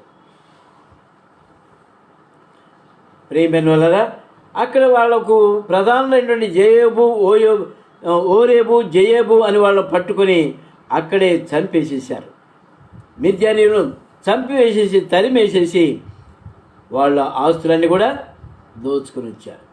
8వ అధ్యాయం 4వ వచనం. గిద్యోనును అతనితో ఉన్న 300 మంది అలసటగా ఉన్నను శత్రువులను తరుముచు యోర్దాను దగ్గరికి వచ్చారు. యోర్దాను దాటి విజయోత్సవంతో ముందుకు వెళ్ళిపోయారు, యుద్ధంలో గెలుపొందారు. కనుక ప్రియమైన వాళ్ళరా, శక్తి చేతనైనను బలము చేతనైనను కాక దేవుడు తన ఆత్మ చేతనే ఇదంతా జరిగిస్తాడనే సత్యం మనం తెలుసుకోవాలి. శ్రమలు వస్తాయి, మరి బాధలు వస్తాయి, అనారోగ్యాలు వస్తాయి, యాక్సిడెంట్స్ వస్తాయి. అయినప్పటికీ మనం ప్రభు దగ్గర మొరపెట్టుకునే వాళ్ళం ఉంటేనే ప్రభు మనల్ని కనికరించి రక్షించి ఈ నూతన సంవత్సరంలో ఎప్పుడు కూడా మనం ఆనందించాలని దేవుడు హెచ్చరిస్తున్నాడు. ఫిలిప్పీ 4:4 ఎల్లప్పుడూ ఆనందించుడి, మరలా చెప్పుదును ఆనందించుడి అని ప్రభు మనల్ని హెచ్చరిస్తున్నాడు. కనుక పంటలు పండినా పండకపోయినా, పశువులు ఉన్నా లేకపోయినా, ఆస్తి ఉన్నా ఆస్తి లేకపోయినా దేవుని సన్నిధిలో మనం ఆనందించే వారం ఉండాలి. ఎప్పుడు కూడా ప్రభు సన్నిధిలో సంతోషించే వారం ఉంటేనే మనం ప్రభు బిడ్డలంగా ముద్రించబడతాం. లేకపోతే లోకస్తులాగానే ఉంటాం. మన ప్రభు మనతో ఉంటుండగా ఆ రీతిగా సంతోషంతో ముందుకు సాగిపోయి దేవుడు మనకు తీసుకొచ్చిన యుద్ధాల్లో జయం పొంది ముందుకు సాగిపోయేదానికి ప్రభు మనకు సహాయం చేయనుగాక. దేవుడి చిన్న వాక్య భాగాల్ని మన కొరకై ఆశీర్వదించునుగాక. ప్రార్థన చేసుకుందామండి. ప్రేమ కలిగిన మా తండ్రి, పరిశుద్ధులైన మా దేవా, మీ లేఖన భాగాలు బట్టి మీకు వందనాలు. శక్తి చేతను బలము చేతను కాక నా ఆత్మ చేతనే దీన్ని జరిగిస్తానని మీరు సెలవిచ్చిన దేవుడు. మా తండ్రి, గిద్యోను ద్వారా మిద్యానీయులను తరిమివేసిన దేవుడు. గిద్యోను ద్వారా ఇశ్రాయేలుకు క్షేమం దయచేసిన దేవుడు, విడుదల విశ్రాంతిని దయచేసిన దేవుడు. మేము కూడా మా తండ్రి శత్రువుల చేతిలో ఉంటున్నప్పుడు మమ్మల్ని మీరు జ్ఞాపకం చేసుకుని మా ప్రభా, మీ ప్రజలను వారు మా తండ్రి వారితో కలిసి మీ సన్నిధిలో సంతోషించడం మాకు సహాయం చేయండి. శత్రువులు వచ్చినప్పుడు జయించుటకు మీ కృప మాకు దయచేయండి. మీ శక్తిని మాకు అనుగ్రహించండి. మా ప్రభా, మా తండ్రి, దుర్గమును పడదోయే దానినంత గొప్ప ఆయుధములు మీ దగ్గర ఉంటుండగా అటువంటి ఆయుధములు మేము కలిగిన వారంగా ఉండి శత్రువును జయించుటకు మాకు సహాయం చేయండి. ఇచ్చిన వాక్య భాగాన్ని ఆశీర్వదించండి. సంతోషించినట్లుగా మమ్మల్ని నడిపించండి. నూతన సంవత్సరంలో నూతన దీవెనతో మమ్మల్ని నడిపించండి. మహిమ ఘనత ప్రభావాలు మీకు ఆరోపించుకుంటూ స్తుతులు స్తోత్రాలు మీకే చెల్లిస్తూ యేసు ప్రభు నామం పేరిట స్తుతించి ప్రార్థించి వేడుకుంటున్నాము తండ్రి. ఆమేన్. ఒక పల్లవి పాడుకొని చివరి ప్రార్థన చేసుకుందామండి.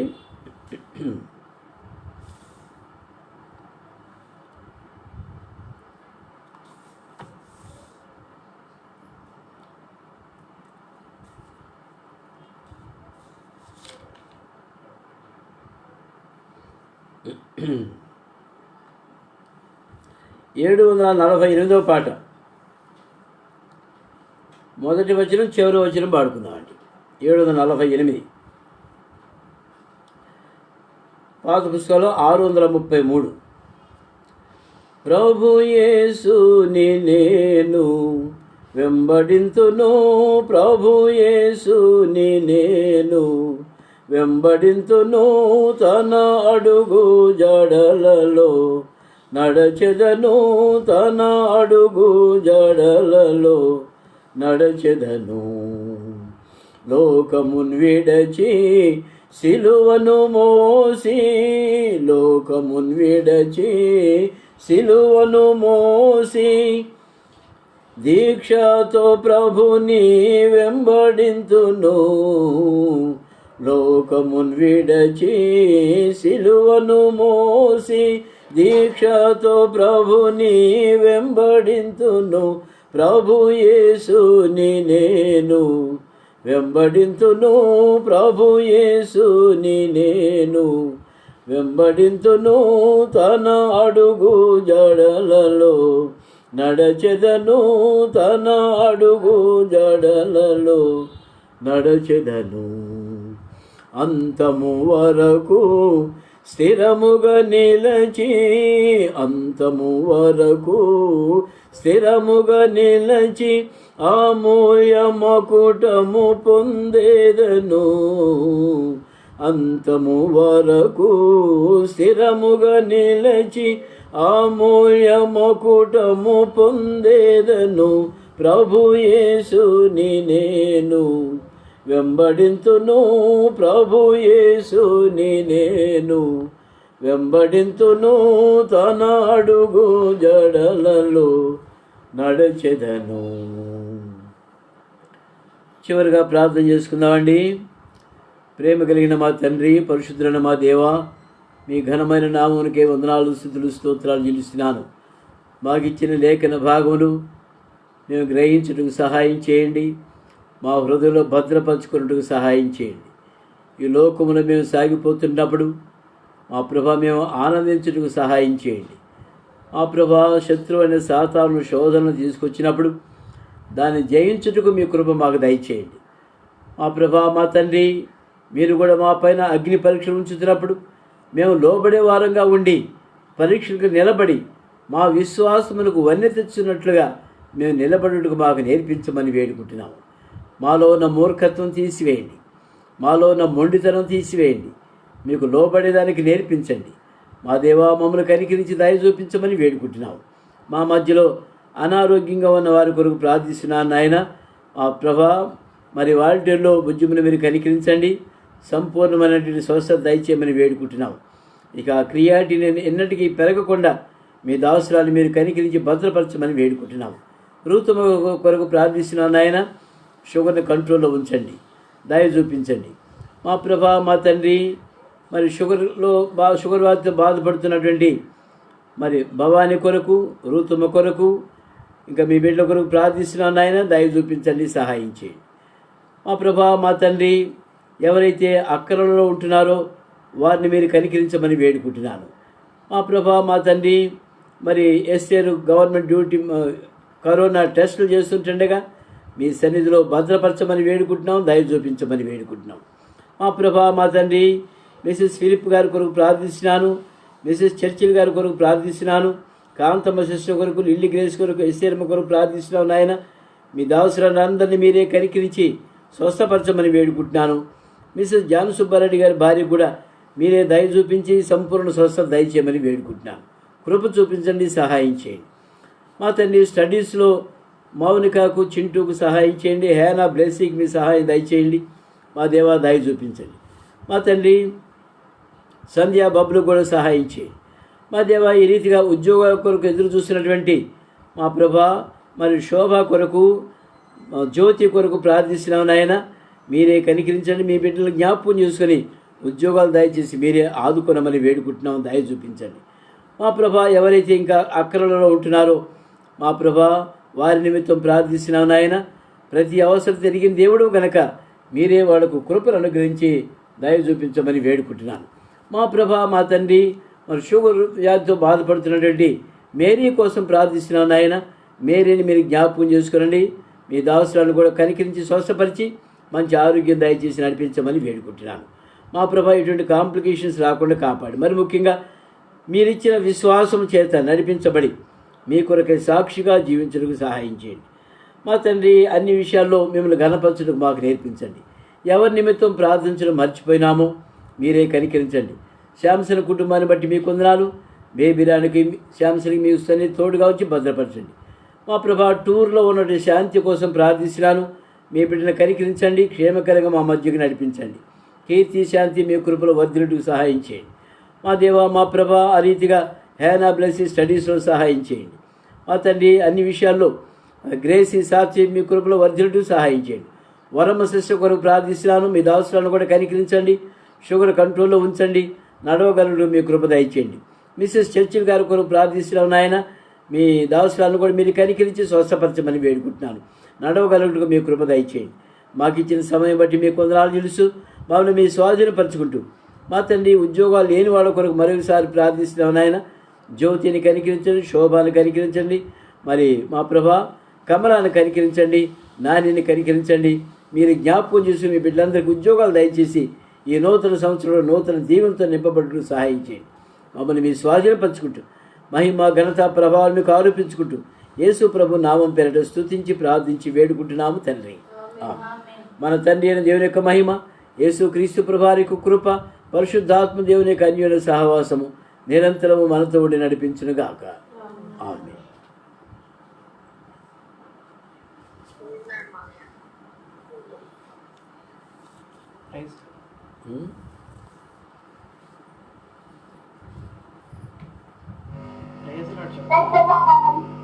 Praise Lord, all of you. Praise Lord. Praise Lord, Amma.